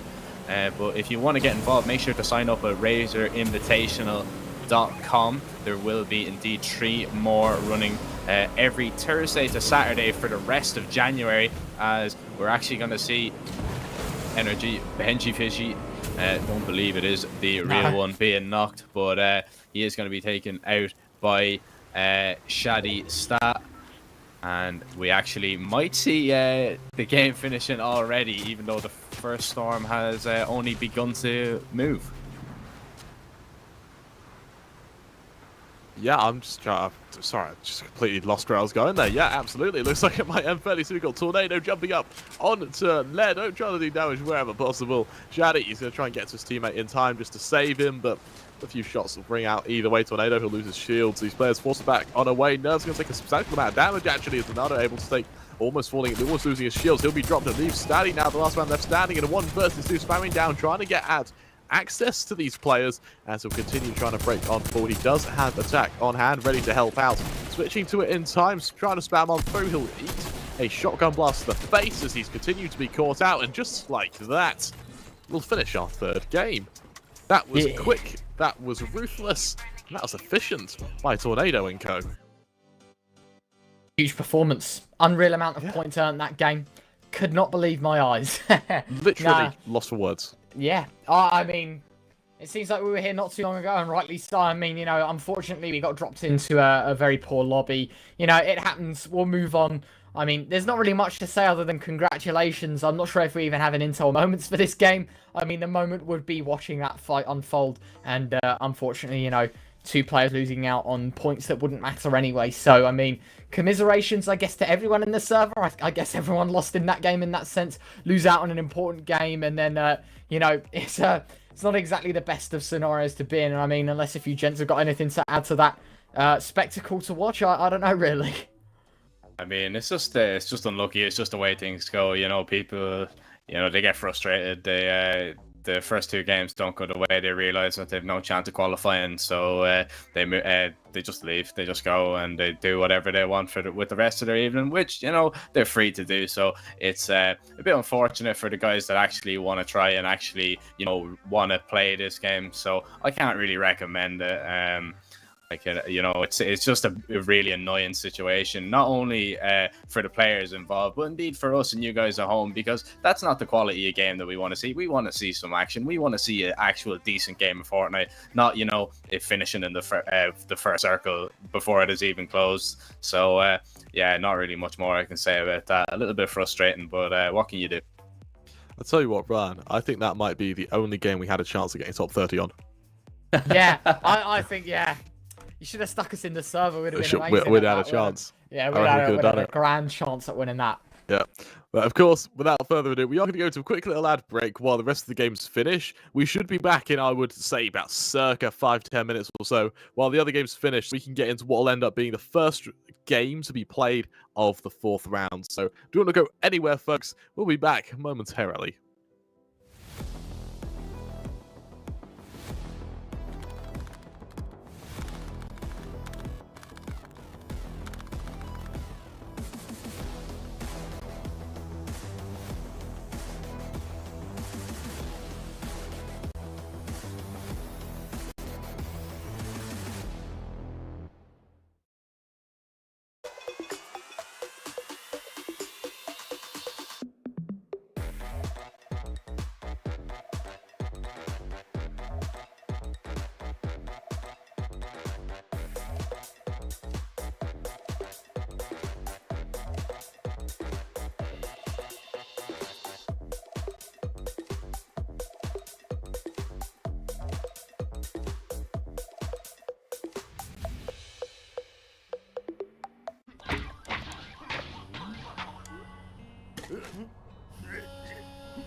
Hello and welcome back. We do apologise for the long break. However, we did have a very, very quick game. Luckily, that's all over. We have 2 final games, which are going to be packed with action to make up for that loss we had in this third round. We take a look at the scoreboard here. Well, that's a lot of points. I believe that's 300 points for the players up in first place. So we really, really have a lot to look out for. Again, if we look at that 33 mark as well, we should see, I believe it's only a couple of hundred points to, really separate the first place position and rank 33. So it's going to be very, very interesting to see who's going to be able to shoot up and who's going to be able to knock names out of placements to try and get into the next day of this tournament. Of course, tomorrow is where all the money is, so this is really going to be a true test of sentiment for the time being.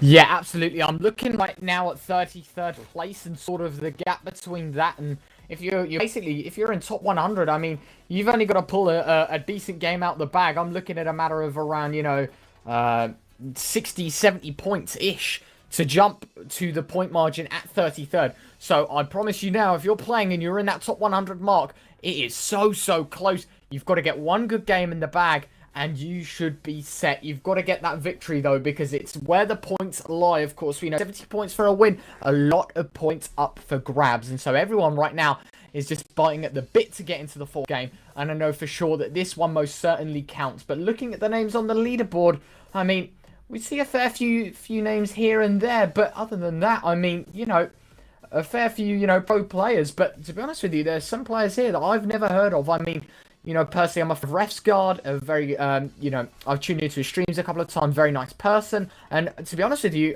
him and a couple of others are the only people that I know. Obviously, there's big names, as you mentioned, Verox, I know him as well. Very nice person. Casper, he's played in time and time again from Tricked.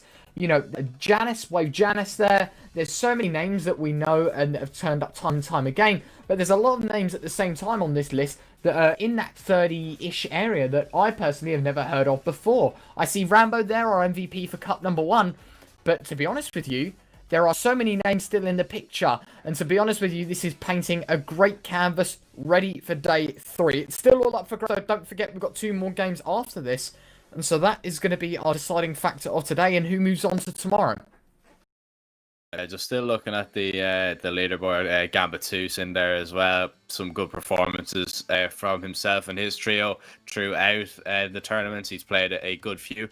Gamma Thomas in there as well, just to name a few. Of course, some of the bigger names as well that we haven't seen too much of. I wonder, are they even playing? I know they were playing yesterday, the likes of Lecce, the likes of Benji Fishy and Mr. Savage and Nate and all. But, we can only see what is in front of us also. Yeah, Fire Hunter there. I believe Fire Hunter actually popped off in our show match. He was very good. Him playing with Onyx Wings and Jams Hood as well. Vitality, Nico and his trio in there up in second place. Of course, there's still all to play for. I believe, as you said, only around 100 points, I believe. Yeah, 33rd is... my leaderboard is actually not updated. Yeah, 33rd is around 154 points. There's still a lot of people knocking about. There's still a lot of people, in with a chance of actually qualifying for the final day and battling it out for that cash prize of €3,600. Yep, absolutely. And, well, we'll have to see how this scoreboard looks after what will end up being our 4th game. We're going to go to a quick little ad break, but in just a moment, we will return with Game 4. Do not go anywhere, folks.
Hello, hello, hello. Welcome back. Again, a very, very brief break. We didn't realize how long it was before we actually got into game, but here we are going forward with what is going to be our fourth game. As you can see, it is a full lobby. We are here to bring you all of the action. 33 teams, 99 members, and of course, what is only going to be 1 or 3 players left standing.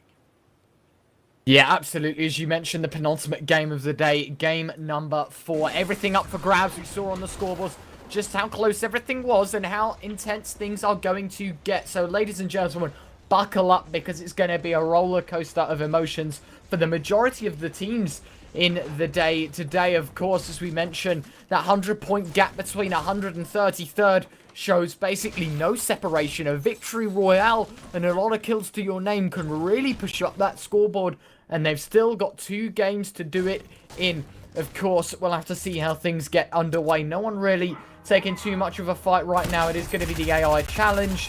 And by the looks of things, Magic is just going to try and apply the pressure. Grab himself a couple of AI kills to kick things off. Missed shot with a sniper, and that's going to cost him the majority of his health. He'll be allowed to back away, however. But looking in the kill feed, we've already got 2 kills, make it 3. In fact, by the looks of things, as Aya has actually found a fair few kills to his name already. Kraut finding a kill as well. And so all in all, I mean, you know, there's a lot of kills going on in the early stages. 5 players already dropped, 3 players down by the looks of things. It really is all piecing together like it's going to be a very quick game. Yeah, just, you know, killing all these IO guards straight away. Now we've actually seen 1 trio fully eliminated. You actually have 8 players that are gone. And actually, Magic taking a lot of damage there. He's down to 34 HP. He's going to need to, you know, find some heals, of course. Hunter's Haven, I don't believe it is too heavily contested, so they won't have too much trouble as we move on over to Paulie now, who is just trying to sneak up on some opponents that are below him. Pepino now is spotting out a player looking for shots on this guy, but Paulie, he only has a charged shotgun, so he needs to get up close and personal. Does have 20 builds to try and get involved as he charges it up to see what he can find. Gonna actually break into the box. He actually is gonna get tagged up. He's gonna get tagged down, but his teammate will pick up the kill. Artist FM picking up 1 as well. They got the shakedown, so they do know the whereabouts of his teammate, and they will begin to push on out and see if they can take him down. Another trio has been eliminated in the meantime. I believe 18 players are gone out of the lobby. And I mean, you know, a little bit more of an exciting game than last one, thank God. But we are gonna, you know, maybe see a little bit of a lull. Of course, players are going to be playing a lot more for placement as these games go forward. And especially with this being the second last game of the day, I doubt we are going to see too much of a heavy engagement early on. Yeah, without a doubt. Once again, we do see these players making their way on forward towards the zone. Again, not much contact for them actually. Now they've been blessed with the kind of silence that will echo around them. So given a moment to just get some gear wherever possible, to stack up on these mats, to stack up on their ammo, shields and health, and just rest and recuperate for the most part as they go stack up towards those shields. Once again, we'll have to see them just get as much gear as possible before they start committing to that full push towards the zone. However, on the opposite side of the field, we do have Solitary Floki, who's going to be engaging with another team of Pushy. Doesn't quite have the high ground advantage, but that little bounce from there will finish the job. He'll get the high ground, he'll look down, he realizes that there's players around him to worry about, start spamming down looking for Striker. Unable to find him just yet, though, so continue trying to get up close and personal. Spot Striker in this corner of it, going to spam him down, through that box. Unfortunately, it's going to be one of Seamus jumping down on top of him, doing even more damage, but nothing too extreme landing for now. As he'll fall on down, looking to rain death from above onto that box of his opponents. It looks like it's going to be this trio they're fighting has been split off in 2 different towers, and that does give him the high ground advantage. But we'll have to see to what extent. Yeah, I mean, things are getting very intense and very close right now. They're going to try and take these cones, take the walls, take everything they can. Right now, a charged shotgun used. Oh, the edit's there. And now that screams horror for the teammates, or rather for the enemy stuck in the box. The team themselves must be quite scared of what's about to happen, because Floki most certainly on point with his edits, but will it be on point with his accuracy? Charged shotgun in hand, just simply holding the trigger, waiting for it to be pulled where he can try and deliver, but actually his teammate Nadekod finding first blood will take down Ignacy. Tachi gone as well. And with that, it'll be a swift 3-piece for him. Very well played. A great start. And of course, that puts them on the right foot. 70 players still in the server. And we're looking at the Storm right now from the mini-map. It is very, very north of the map right now. I mean, looking at it, a lot of teams probably won't be prepared to rotate on in. And instead, forced to simply wait things out and run towards this zone normally. As for everyone else in the server right now, I mean, we're looking at Emereno, excuse me, who has just landed alongside Burns. And Burns! Whoa. Don't you dare fire at Burns, because he's left more than just a burn. It's a battle wound at that. Demolishing, ripping the head clean off as he's dropped to the floor. Down, but not out just yet. But Kuman is not going to be there to save the day whatsoever. He's running away. He knows the brutality of that shot, and instead will happily lose his teammate for the greater good. A great shot and a great opportunity for them to get themselves some points on the board. A very good start, and things have seemed to have taken a very slow turn here. What a nice snipe that was, as actually Floki had spotted out a Llama there. He's gone over to get it. Alco taking a little bit of damage here. He's going to have to build away. He's been put under a lot of pressure. Just going to box up. He has minis and splashes available to get his HP up, and actually a flopper is going to be dropped on in, so you won't even need to use these splashes. But he will anyway. He's going to get up to around 190 and now begin to farm mats and maybe put a bit of pressure on this team that are boxed up in this house in Weeping Woods. I'll go still above for the minute. Now here's the shots ringing on through down below. Gonna see what he can find, see if he can get involved, as his teammates are doing exactly that, applying a little bit of pressure where they can. The door is going to swing open. There's no players in that box. He actually will hit a attack shot. He lit a second as well, doing a lot of damage, taking the shield away from that player. ZXX is now having a look, seeing what he can find, but he's just going to back on away for the moment, not taking the engagement, but he's going to ignite the gasoline can, do a little bit of damage, do the build, set the place on fire, and now the players need to be careful, because, you know, they're going to take in the damage. Said manages to get the kill, 9 HP, get the knock onto Magics, and get the refresh as well, getting the siphon, getting up to 59 HP, is going to heal. He has 2 minis available, needs to be careful.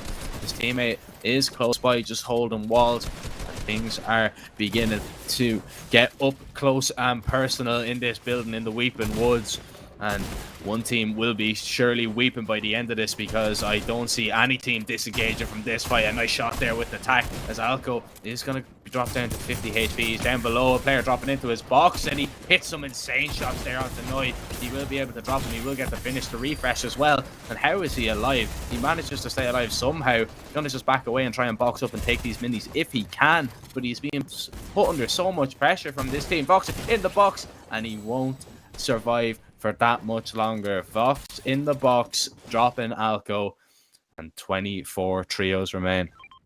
Again, that is a really, I want to say messy gunfight, but at the end of the day, we do see one of those teams come out on top, and for the most part, going into what will end up being the second and the third zone, we are going to see teams that are fairly spread out. You know, this first one's coming in, and I doubt we're going to see much else in terms of close range fights. You know, we see Skyden here, who's going to have players around him, going to have teams around him. He is stuck in the zone, so for that reason, I suspect we are just going to see him move rather than engage with these teams around him. But once again, for the most part, we do see Bad Sniper desperately chugging on those shields. 32 HP to his name, desperately trying to survive, but luckily, he will, and luckily we'll have to see how he fares as he tries to rain death from above. Coming up for the high ground, trying to trace down Keyboard, trying to do damage as possible. They'll spot him in the box. His teammate will hit assist as they dive into the fray as much damage as possible, but the enemy, they just build out, they build away. They try to escape the wrath of Bad Sniper, who again is on low HP. He's having to get his power from the illusion of his power rather than through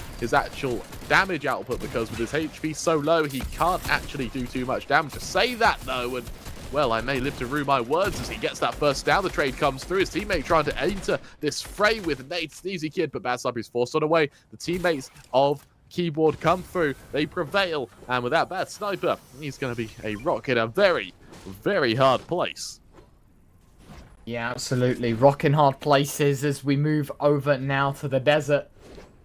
I mean, quite an opportunity for this team by the looks of things, waiting for what could be their teammate. I can't quite tell. The colours are too similar on the HUD, but I was going to say waiting for the teammate. There was an opponent in the near distance, but I think a more focused gunfight right now is towards the north side of the desert. It's Mies alongside Vibes and Present right now looking for some sort of opening onto the team below. They know that they're there. They know that they exist.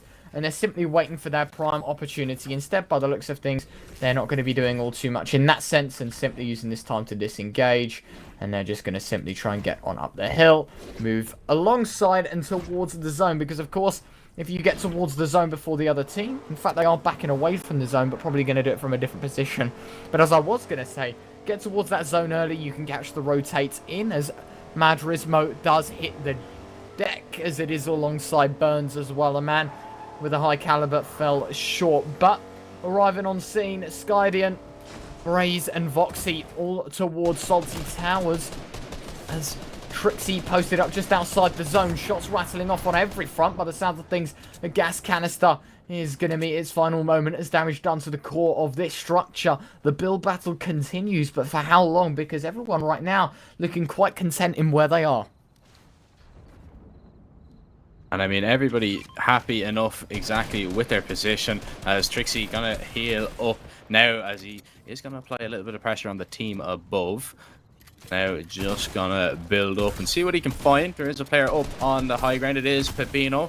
He's going to take a little bit of damage, but Trixie is going to take some damage as well. He does have minis and lots of chug splashes to heal up if he needs. And he's going to pop one of those minis, but he needs to help Mehu Jane, who is actually taking so much damage. You hear the charge shotgun being powered up. Nateify getting a full kill in the kill feed as well, as Trixie now looks to take a wall and see what he can find. Going to splash his teammate up to a decent amount of help before they take any more engagements, as the builds are actually on fire here. A lot of damage coming in. Kangli getting a knock here as well, applying a little bit of pressure. Paulie is going to go down as well. Pepino is going to be the last player alive in this trio, and they're going to drop into his box. They're going to take him down. Another trio gone, and 3 kills for Kangi there. Very nicely done. Absolutely, really well played to Gangi there, who just annihilated that whole team. Well, as he can't get out, he will drop though, and Trixie, rather than actually revive him, he's just going to chuck him about the place. He'll slap him around, making sure he knows his place as they get into the zone before he chooses to arrest him. Understandably so, gives him just the cover and it gives them the gracings of time. For the time being, of course, we're going to see Proto-Reach make his way on forward, trying to engage this team. And from the looks of it, we do actually have 4 teams all converging towards the, well, kind of northeastern side of the Coliseum. And from that, we are going to see utter chaos erupts as Rotary tries to take players out. The Sky, he removes the shields of Durians, but nothing too extreme as more shots can see him ringing on out. He does a substantial amount of damage, but not enough to kill. He's going to turn around looking for that second up Joy. He's going to turn around looking for more kills. Again, cannot do so. So he'll continue damaging, he'll continue peppering anyone who dares enter orbit. As for the time being, he'll hug the side and edge of this zone, awaiting the 4th one.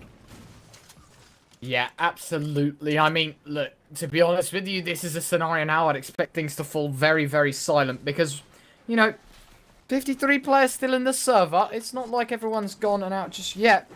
But at this time, I mean, surely you and your team would be opting to play for placement now. That was your opportunity, that first, you know, 2-3 zones of simply just trying to fight, trying to kill people as much as you can, get your momentum heading into this game, and now it's time to play the zone, play the rotates, and play for more points, because of course as things go on and things will start to add up, your kills and points, you know, in that front will simply be outweighed by that of a placement. So every opportunity for people in the server right now to deliver, they've simply got to get in these new zones. And Rotary, well, he's a sucker to try and rotate quickly. Maybe the car isn't the best option as they were under some sort of fire. Fortunately for them, no one took damage and they were able to disengage. So all in all, an easy opportunity for them. But more importantly, they are in fact going to take the car and have a drive around for them. Simply drop on down and get towards that new zone. A time of calm before the storm, because I'm expecting everyone right now to look at each other and wonder what the hell is going on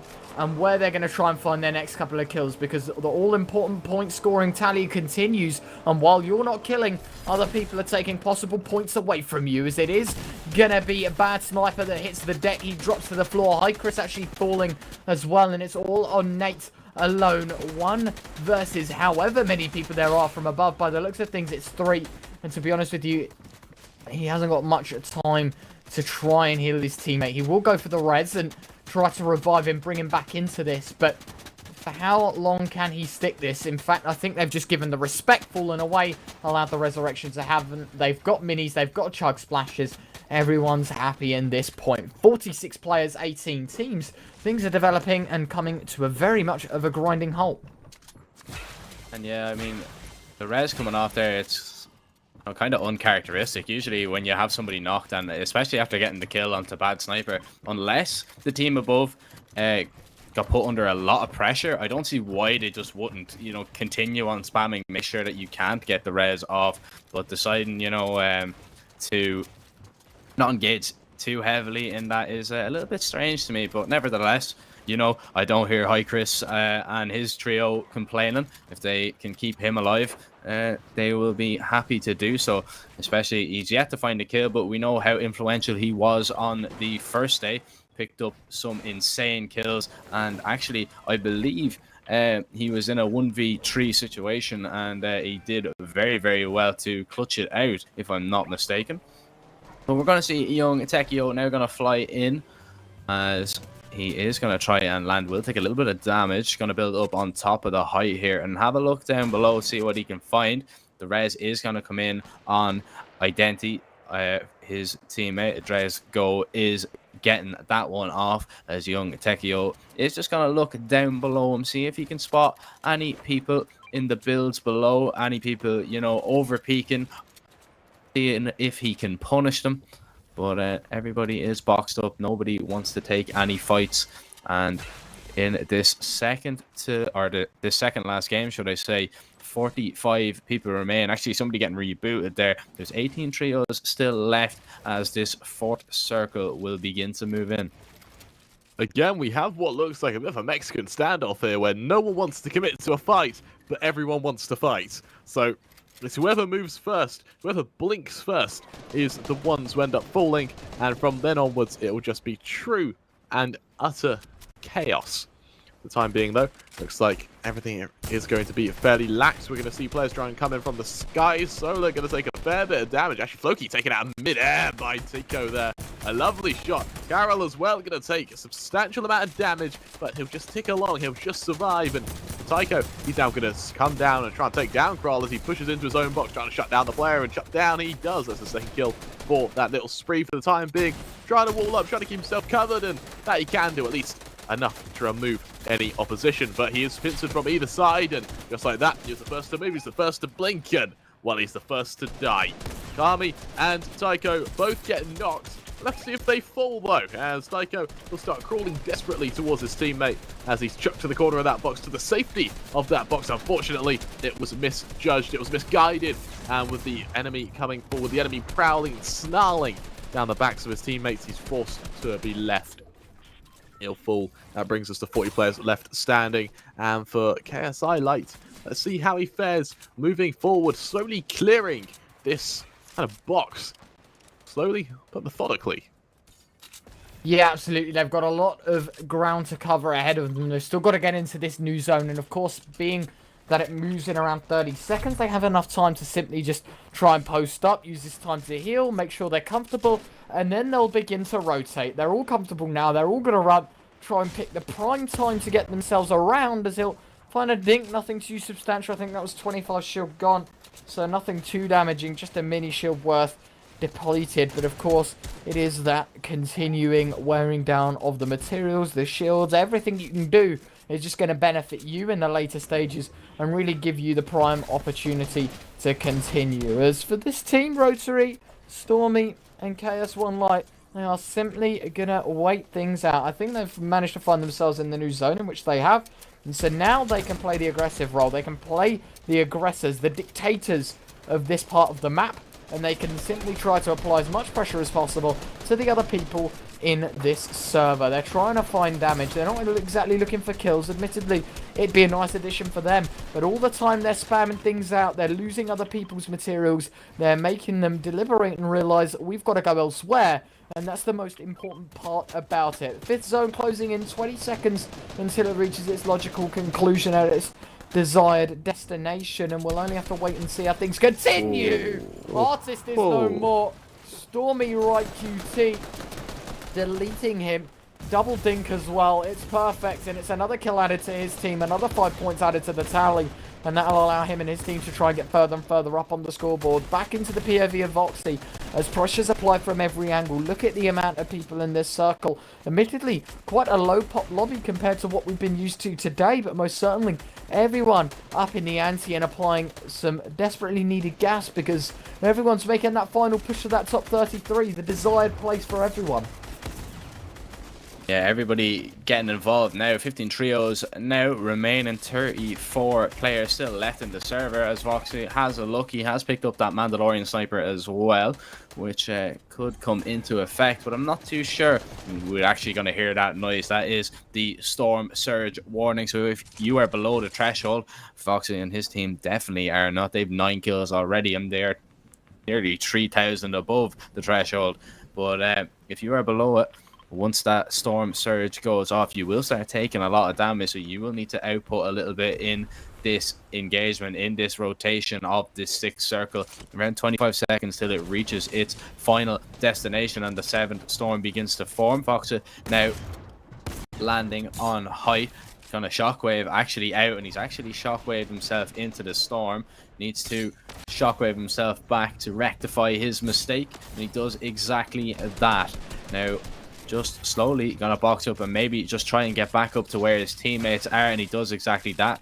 Gonna use some choke splashes where they need to. 2021 Castro is gonna be taken down as now, oh, some nice tracking there by Foxa. He's been tagged down to 5 HP. He needs to be careful, needs to heal up, and he's no white heals. He's gonna be dropped into a box there. Tallow nearly hitting the shot, and he is just up with his teammate now for the minute. He's just gonna hold that build, make sure that Foxit won't go down as we jump on over to Wavy Chips, who is going to fly in. He is going to get into his own build and maybe look for an opening pick. He does have that gas can as well. iPhone's now going to drop in. He is a solo. His trio have been taken down. They already have 6 kills. He will be looking to get placement. He's already in 12th position. If he can stay alive a little bit more, and he's doing a good job of it. He's on a level where it's not really contested, so unless people get really aggressive and W him, he should be alright. You should be able to tarp in. The only other team that are close to him are High Crits and Nate. But as we all know, if you were watching indeed yesterday, High Crits and Nate is definitely not a team that you want to be beside, because they show absolutely no respect for anyone, especially in this late game. They just apply the pressure. Nice shot there, nice edit there. iPhone's through the window as he does a little bit of damage, and that player is just going to back away, realizing the imminent danger. Serpa is going to be taken down. 11 trios left for the minute as iPhone's now just going to keep breaking in. Wavy Chip's going to get knocked. He's going to be taken down. Voxa finally goes down. iPhone's taking a little bit of damage, but under a little bit of pressure, and he is going to be dropped. And it is that duo that I talked about, Nate Safai and High Crits, that will get the kill, as now we move on over into this. 9 trios remain, 17 players left. Again, going to be glorious trying to get up close and personal. He doesn't have much health, but he does have the shields, and enough shields to last. However, once you're inside that zone, shields, they mean nothing. It's all health at this point, and of course, when he is stuck inside that zone, it's going to slowly take him down, and just like that, he's going to fall. 8 teams left, 16 players left standing. As more shots ring out around the map. It's constant chaos at this point. Everyone trying to get out of this box, out trying to maneuver each other, as Mehu Jane is going to fall as well. We're going to see Stormy trying to just get into his box, trying to move on forward, move with the zone to try and catch out these members, but Castlight falls instantly. Code there to be knocked as well, as the follow-up kill goes either way. Maitu as well coming in from above, looking to rain death onto these members. There's a spam down into that box, trying to stay with the zone. He does have that high ground advantage. He's got Stormy as well there to support him, as he'll spam down into the zone as well. This death from above, this wombo combo, the Reapers bringing down, well, all forms of hell in any form of the word onto these members. It's going to be Stormy down to drop into the zone, actually, to go down onto the very ground floor, trying to build his way up, trying to start hunting for these damaged players, while Maitu continues bringing death down from above. This 3-man storm, this 3-man setup, actually, continuing to output all forms of havoc on these members. Stormy continuing to work his way through box to box, trying to just find these members. As Hysterica, he is found. He'll fall. He'll lose his HP. He'll lose a bit of shields. He'll bot into another player. Be able to box out in time. Only 30 HP left. He's able to heal a little bit. Go back in, looking for one more. Unable to do so for the name time. And with Maitu there as well, it's going to be a victory for Maitu and co. Hardly any kills for them, though. But it does not matter. At least they have a semi-decent placement. Yeah, absolutely. 3 kills to their name in a victory royale. That is a solid 85 points to their name. And I told you, 100 points separates 100th and 33rd. That was the aim of the game for them. They simply want to get themselves further and further up that leaderboard. And very well played to them. We're going to jump into the intel moments now. Already, you know, at this stage, 6 zones in. It was nearly the end of the game. And this Voxy, lovely bit of shooting, but unfortunately caught out in the air. That's the only problem with using these open rotates. You get gunned down, and I suppose it was unfortunate. The box jump from them, simply able to take him down. Stormy, he was looking for an impulse play. Unfortunately, got caught out, hit the roof, didn't break through it, and forced to the bottom of the food chain. But he most certainly delivered in that sense. Got caught here, destroying Bevy, but unfortunately fell short at Kekkonen 25. A very swift game, but a very justifiable one, a dominating one at that, to be honest with you, because they kept 3 players alive. They were stuck as a trio throughout the whole thing, and my word, did they deliver. Now, the all-important question is, what's going to happen next game? Because, of course, it means everything. Being the last game, you're just outside that top 33 margin. This is the only opportunity these teams will get to push themselves up into that qualifying period, into the final stage, and competing for the lion's share of 6,600 euros, which of course is the most important thing of the tournament. Of course, the third and final day, but let's not jump too ahead of ourselves. Game 5 up next. Don't go anywhere.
Hello, hello, hello. Welcome back to what is going to be our 5th and final game of what will be the playoffs for this 3rd tournament for the Razer Invitational.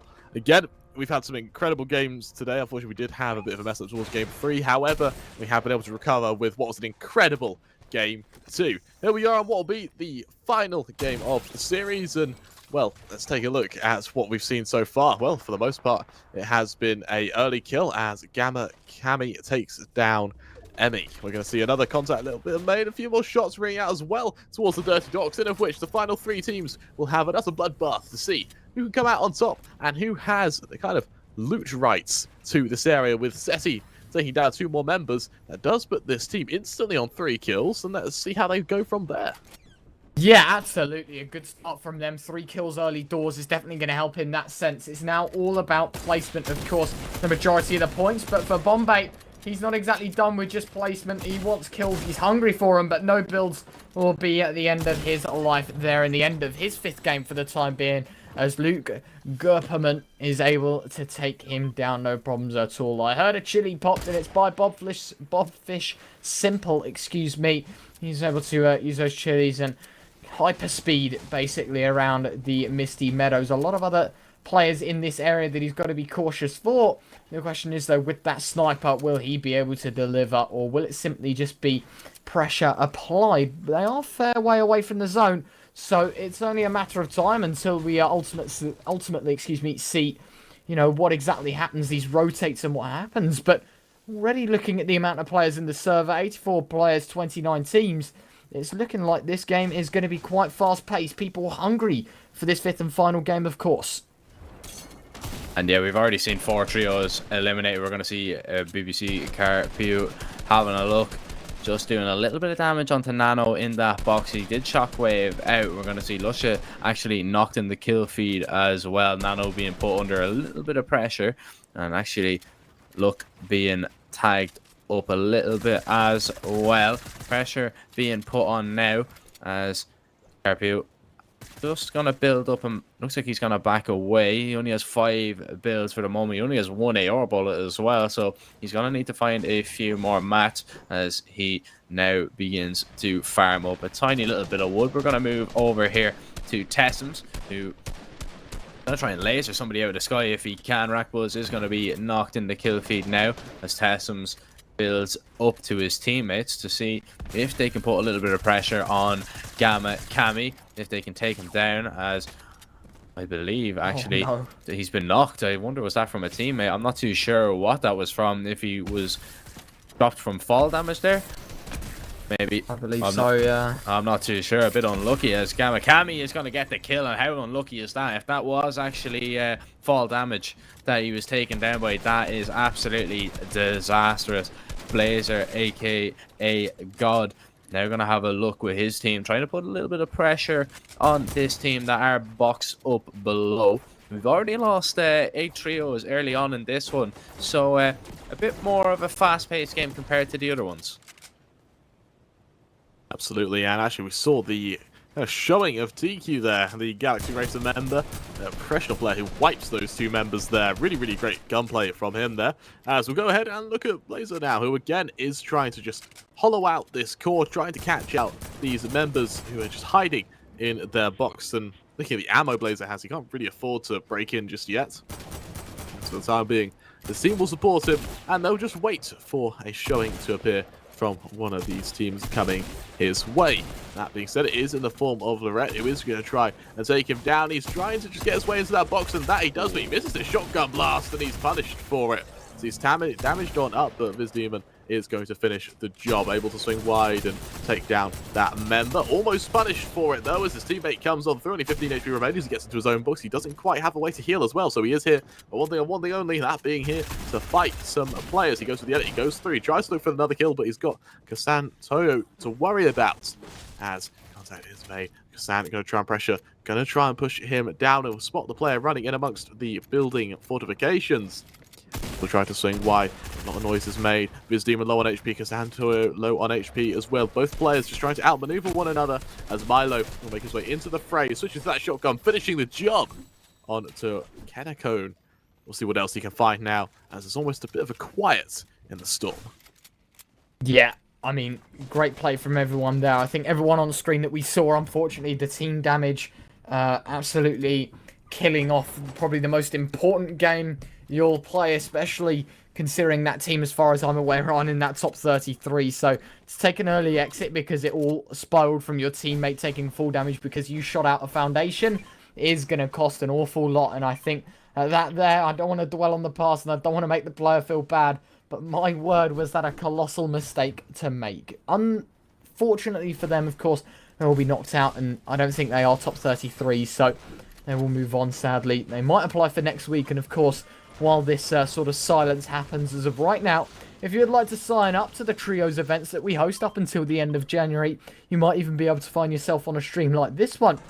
And make sure to check out razerinvitational.com. Have a little bit of scroll down. You'll see all the dates posted there. And from there, you can see which tournament you want to sign up to. Sign up with your trio, and then you'll be allowed into one of these tournaments. Day 1, Day 2, and possibly, if you're good enough, Day 3. So make sure to join us for that. But jumping back to the action right now, Simple looking for his opportunity, his gateway into this area right now. Looking for some sort of snipe. Instead, he's just going to drop the minis to his teammate, rotate around, and try to make some sort of connection. Instead, his teammates make all the noise, and he's going to build on up. 250 wood. I mean, he's got a lot of other materials as well, by the looks of things, as he'll continue to build on up. Box on in. And now it's all about the patient game. Simple, looking for some damage, looking for his way on in. But with 54 players, things are actually taking quite a harsh and steep turn in terms of this player count. Yeah, a lot of pressure being put on early on this one. Of course, the first zone, there's still a minute until that actually closes in. Futic's having a look above him, seeing if he can get a shot maybe onto Nightov. We hear the harpoon going off there, just damaging the builds as this team just box up. They already are on 3 kills and will be looking to add to that tally to take another trio's head if they can. But for the moment, we're actually just going to hear a bouncer. I believe it was a bouncer up, as pressure is now going to be put on this team, realizing that they have to actually go for a fight. Building up and up and up here. Blaze having a look, seeing if he can do a little bit of damage onto Nems, who is just going to box up. He's going to try and heal. Like I said, if they're going to take the wall, they're going to put him under so much pressure. They're going to get the knock as well, as Blobfish Simple will be able to finish him off using that epic pistol here. Futic's putting a little bit of pressure onto SJ, charging up that charged shotgun as well, doing a little bit of damage, just trying to take walls. Nighthawk's gonna just edit the box and do a little bit of damage, edit that wall, should I say. He is going to hit a shot, and Vutix now is going to have to heal up. Blobfish Simple is going to be knocked. He is going to be taking down a nice shot there with the charged shotgun to actually drop a has, and actually the kill is going to come true. Vutix is going to take him down. It was actually Blaze that got the knock there, got the kill, and now there's only one player remaining. It is Nightov. He is going to be hit for 111 and make that 200 health. Blaze gonna finish him off. Vutix is very low. He does have 1 splash, which will heal him for a little bit. He doesn't have too far to go. A good exchange. All 3 players of this trio on 2 kills. Again, all these members making their way on forward. Just taking a moment, take a bit of a lull before they commit to getting into this zone. Instead, a few shots ring on out here and there. These members are going to go for a bit of a swim as they just gather up resources wherever possible for committing to this zone. Again, just trying to catch up in time as so this is swimming faster than running here as Ceze will make his way on forward, just trying to get up in time. Of course, we'll get to the top of this bridge, and with that he'll be able to get himself to a bit of loot early on. But once again, we are going to have to see just how every team fares once they get into this next zone. Yeah, absolutely. I think this is the prime time for everyone right now to simply make their way on forward. They need to try and make their way around to this new zone because, of course, as things get tighter and a lot more intense, people are going to find themselves next to each other, and so it's nice to get rid of competition early on. At the same time, do you really want to risk your life to try and get a couple more points? If it's a do-or-die scenario for you, of course you would. But for some of these teams, this might be their gateway into that top 33. They're playing this out like it means everything.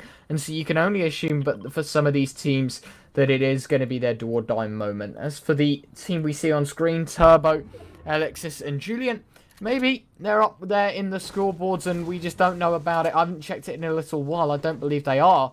but most certainly not really many kills and playing things a lot more passive. So you never know, maybe they are 70 points away and that this victory, to them at least, could mean something towards that top 33. But to the more punctual point, I do believe that for the majority of these teams in the server right now, it'll be as simple as, you know what, I think this game is too far gone. I don't think there's any way we'll get 150 or so points in this game. Let's have some fun with it. And I think that's why we're seeing a lot of players drop early on as we reach the 1 minute and 20 mark towards this new zone. My question is, will there be many engagements now? Looking at this right now, Sweaty Sands filled with a fair few people, but people might just want to sit and hide. These teams don't want to give all too much away, and so might just opt to farm up, sit passive, sit in a building, play literally for the time, and make sure they're with their teammates ready to rotate. Yeah, moving on into Sweaty Sands, there's lots of people here, so we could definitely see an engagement early on in this one. He's just moving on in, seeing what he can find. Actually going to see a shakedown here. Exotic animal, should I say, will actually get the kill onto Blaze. He will find out where his teammate is. As now they move on in. They need to get out of the zone if they can. There are two players, I believe, trailing behind them. They're still very deep in the zone. They need to get a move on as well. This Storm, of course, is only going to do 1 HP, but once it reaches its destination in about 25 seconds, we will see it tick for 2.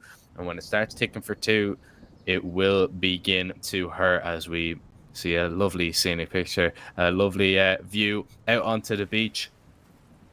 I don't believe it would be that warm this time of year. I believe it would be a lot colder. We might even see some snow as now Nano is gonna swim on over, just gonna move, just gonna see where the zone is gonna go. They don't have to go too far. Cynics Loves Juan is here as well.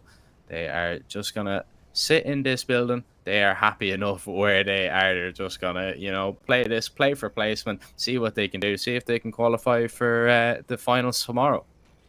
You can tell our observer's heart is off, you know, in some tropical island at the moment, can't you? For the time being, we are going to see these teams just get into this new zone, taking their time. We are going to see what looks like utter chaos erupt around Sweaty Sands, in of which we're going to see a lot of downs go on early on. Gearbits and Simple, both of which taking that early down. However, they're not out of it just yet. Instead, we're going to see these teams just desperately make a dash towards a new zone rather than fighting for the most part. Looks like Milo and Co might have to chuck up this box fairly shortly, though. They see some teams up above. They ring out a few shots to try and get a bit of early tag damage in to try and burn some meds, but for the time being, haven't seen anything too extreme just yet. Yeah, just going to post up on the outskirts of the new zone, waiting that 25 seconds for the zone to push everyone closer together and to force everyone into a more confined space. So in 20 seconds, it'll start to move, and for most of these players, not yet in the zone, especially towards the south side. I think it's the, it's near the fastest moving side. Alexis, I knew that shot was going to hit before it even fired it off, as Swaggerman is dropped immediately, feeling not so swag anymore, my friend, because he's been deleted by Alexis, and now he's simply going to charge him down. Not going to give him any time to try and run outside the zone. Instead, going to tap him down. He knows at this point, he throws him into the zone, he kills him, he gets 50 health, so it really does not matter. Of course, he's going to run him to the zone. He's going to try and BM him, and there you go. Back up to the 100, gets all the loot as well, and he will, unfortunately, drop a Rift Fish. I saw a Dragon's Breath there as well, and it's wow. The loot on that man has just shifted the tide humongously, and of course their first kill on the board really will get the ball rolling as they continue to move towards this new zone. 41 players still in the server, sorry, 42 players still in this server, and everyone has got an opportunity right now. Looking at the map, it's looking like everyone's going to converge towards the top side. Of course, a fair few teams towards the bottom as well, but most certainly everyone's going to be forced ever so close together as we reach probably around 2/3 of the way through this game. Things are going to pick up very quickly, and teams are going to get desperate for kills. And yeah, we're actually going to see Mayalito. He's going to go down as 15 trios remain. This drop going to land in. Nobody has control of it just yet as we move back on to see the Arrow trio, who are out in the open. They're not boxed up. They need to be careful that they don't get sniped or a lot of damage put onto them, but they are outputting damage onto Swabby, putting so much damage, and they will get the kill. They will be rewarded. Also, we've seen Gamma Kami pick up one as well. 14 trios left. Tyler's FNBR picking up one, and I believe Galaxy Racer Teak did find a kill, as this drop is going to be claimed by Clammy. Epic P90 there if he wants, and shockwaves for rotation. Always good. You can never really have enough shockwaves, can you? Especially in these zones, especially with these stacked end games. But the fourth circle is going to begin to move in about a minute, as now Coach Cisse is going to try and just tarp and tunnel his way into the circle. Teak getting the kill onto FE Small. Another trio being eliminated. 36 players left and 13 trios available. Once again, these members taking a moment to just have a lull before the storm. We see Coach and Co just dropping that early shield, dropping their own things. They can get that shield, eat it up, and need to make sure they're 100 before they take the next engagement. The team themselves have actually already got 4 kills. Coach yet to frag, but of course he isn't Coach, so he could have a chance to do so. 30 teams remain, again 36 players left as well, so we might even see a storm surge if we're not careful. As for the time being, it's going to be a few shots rang out either way by these members, just trying to catch out one another, trying to just spot out where these teams could potentially be. But for the most part, it is that infamous lull before the storm we see at that round 3, round 4 segment, where we just expect these teams to get into position, to get ready for what will end up being this final onslaught. Yeah, I mean, it might just be the beginning of the end right now. Teams just moving in closer and closer together, of course. The Storm might forcing them in, and SETI trying his luck already. A decent, a modest 8 kills between this trio. So a lot of points already in their favour. A victory royale really could tip the tides in their favour. And to be honest with you, that's the most impressive thing about these kinds of games. You know, any game that's really a battle royale, when it comes down to the wire, you know, at any point in time, if you are to get a good game in the last game, it really could set you from 0 to hero in a blink of an eye. So this team definitely fighting for survival and fighting for their place in tomorrow. It's just a matter of how and will they be able to do so. As 35 players remain, things fall to a dramatic halt. Silence, more or less, across the server as teams are happy to wait out for the next zone, which converges towards the top side of the map. Teams are going to have to make their way there, and to be honest with you, I'm expecting a lot of things happening right now. And yeah, as I just had a look at the leaderboard there, Teak, Kami, and SETI, they actually need a big game here. They need a victory royale if they can. They need to rack up a few more kills, because currently they're sitting in 96th position. They are around 100 points off 33rd place. So, you know, they're going to need a massive game if they are going to advance to tomorrow. It's not really gone their way. Dying off spawn the first 2 games. They got a second in the 3rd game, and then a 19th place in the 4th. So they are looking to get a victory maybe in this one if they're looking to qualify. As I see Kami going down in the kill feed. That's not what you want. Teak is going to be knocked as well, and he's going to be finished off. And I might have just cursed them, I'm not too sure, but they only have 1 remaining, and it is SETI. As now we see it could... Oh, I'm not even going to try that. I'm not even going to try and pronounce that. Iuquicho? Kicho? I don't know. Yeah. Some of these names, man, they are very tough to pronounce. But expending a little bit of damage, expending a little bit of AR bullets down on the team below, as we see the 5th storm moving on in. There's 11 trios left. And as we have a quick pan now across the zone, we see there is BL SETI, the trio that I talked about. He is the only solo left in that trio, and he is very, very low. And, you know, 1 shotgun bullet, he could take him down. He's just trying to play for placement here. Can't really get aggressive at all. The Arrow trio is still alive as well. Another team to watch out for. But we're going to go to the high ground. We're going to look at Vertex Harry here and his trio building up. He does have that legendary heavy assault rifle, seeing what he can do, and he has an RPG as well, but only 2 rockets in it, so he needs to be careful what he wants to do with them. He's going to fire 1 off, and that's not what you want to do. He's missed the build completely. I can't recommend you do that, especially with a limited amount of rockets. Needs his teammates to drop some if he has them. As now we are gonna see, and actually, oh, Vitex, he thought he was smart, he thought he was clever, but I'm afraid, sir, you're going to have to build around you, or that's going to happen. You are going to be taken down. See you later. Your game is over. SETI actually getting a knock there and actually getting a finish and a good refresh for him because he was very, very low last time we've seen. So 10 trios there remain as Arrow, the trio, they are going to try and contest for height, and they're doing a good job of it, firing off that last rocket. Harry taking a little bit of damage, going to box up, and he's going to try and edit out if he can get towards his teammate. Ripex taking a lot of damage. He is now just going to heal up with some shield. There are 24 players left in the server, and things are about to get hectic. Absolutely. Again, we see these drops come on over. We see these players land, and they all form up together. We'll see how they fare. We got Vertex Harry and Q-Flash, both of which players ready to just engage. Both teams looking for high ground, and it looks like Pacey, he's going to be the player to take that initial charge. He's going to swing wide. He's going to look for players to hunt down. He's just out of the zone and kind of tease the corner of it. But for the most part, he's just going to try and get a flank on these members. Once again, Vertex Harry and Co, they are just going to get on that jump pad. They're going to swing wide. They're going to look for players to take out as they land on top of what will be two teams right now currently engaging. As shots ring out either way, a lot of damage done, but no kills just yet. Still 23 members remaining, and 9 teams. For now, Coach will just have to hide in that box. Players all around, and Usili's he'll be able to get into a little box in the corner of this zone, able to shield up in time. He doesn't have much, but actually he's being spammed down. He needs to be careful, or he will be brought to his death.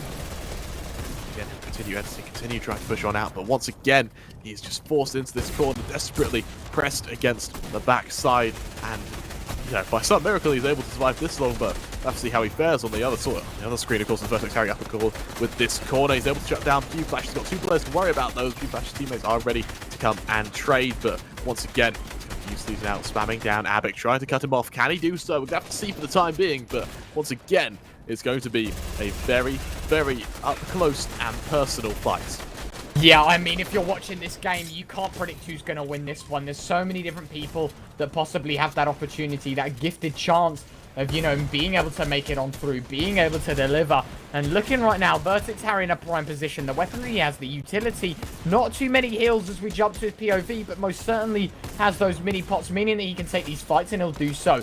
Bit of damage done, no conversion, and it's Arrow Turbo to bite the dust in the early stages. The Arrow trio gonna feel that one as they're reduced to just 2 players. 14 players, 17. Things are getting hectic now as it's down to 13 and 6. It's Turbo that finds his revenge. And now it is gonna be Kicho up top, gonna try and gun down Trains, or Twains, excuse me. Unfortunately for him, damage but no conversion. Once again, it's been the story so far of all 5 games effectively, where we've seen people trying to shout damage but can't convert, as we're down to 11 teams. Or 11 players, excuse me, between 4 teams. It's Kicho, challenge for high ground. Got to be careful of the people above him. Got to be careful of his health. And he's dropping on down. He knows now he's got to get out, but he's going to get hunted down. 54 points of health remaining to his name, and this might just be the beginning of the end. He's going to run on in, deal out 97 with a shotgun, continuing to rain terror. It's Vertex Harry to find the kill, and things are looking upwards for them, but the P90 prevails towards the upper as he's able to try and slip away, and he does so. Pops the mini, and my word, are things getting interesting, but they're not stopping there. It's Milo that finds a quick drop, and it's going to be the conversion.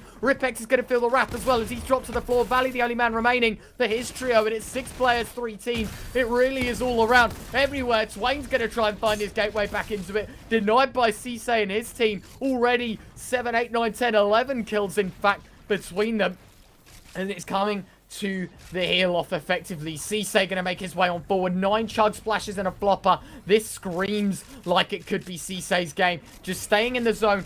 Got to remain on high health. Milo going to start taking some damage as well. No heals to his name. Just got shields. And oh no, it might just be the heel off that prevails. Milo. And there you have it. It's Cisse that had it covered. Milo that was able to deliberate and find the grenade pop. Out you go, and that is the victory royale to them. The kills that this team had, my word, without a performance. And to be honest with you, they're high enough on the scoreboard, we could well and truly see them place in the top 33. And yeah, just having a look there, they actually were 23rd, around 23rd, and with that victory as well, they will be absolutely skyrocketed. They definitely will be in the finals tomorrow. So congratulations to them, and congratulations to everyone as we jump into the Intel moments. This shot onto Arrow, punishing Flames. Swagamon, like, if you're gonna stand out in the open and sit still like that, a sniper is just gonna take your head off. That's just how it is. As Arrow, Julian will pick up another kill as well. And Kicho now, you know, just shockwaving in. He got up. He was on the high ground for a while. Vertex Harry again punishing a person standing out in the open, getting a free kill. He'd take that all day. He hit a nice shot there onto Pewfish, or Pew Flash, should I say, to knock him down. But his time was up as he fell on down through the build. And here are the winners: Coach Cisse, Milo, and Nebs. They just waited. They just healed up. The player in the storm couldn't really do much. It was 3 against 1, and Rax Valley eventually went down a 12-kill victory for them, and a real GG from me. Absolutely, that was an incredible game, and you know, it was only until what happened to be the final minute or so we saw absolute chaos erupt between those final teams. We didn't know who was going to win up until the final couple of seconds. It really was that close. It really was that entertaining. And, well, frankly, it was an all-around deserved win. An absolutely extremely close game, and we saw skills of all shapes and forms. However, that is unfortunately our final game of today. We do actually have the winner of a giveaway. Ryan, if you'd like to do the announcement for him. Oh, you know me too well. Of course, those that have been watching on the Twitch chat, you've been dropping exclamation mark ticket every hour, and I can congratulate him X7 on winning a Razer Viper mouse. And make sure to have your whispers on. Someone will contact you very, very shortly on how to get that shipped to your front door very, very shortly. But of course, as Peter said, it's sadly the end of another day, but of course the most exciting day to come. The top 33 teams of today will be battling out tomorrow for €6,600 split between the top 3 teams. Of course, I've had the lovely duo, or rather the trio cast, the other duo beside me, Jack Surfer Kelly, and of course, Peter Kremer. Thank you everyone so much for watching, of course. Make sure to drop a follow on the Razer channel, and make sure to look at razerinvitational.com for the giveaway there. But that's all we've got time for today. As I said, drop a follow, and we'll see you all very, very shortly. Take care, and bye-bye.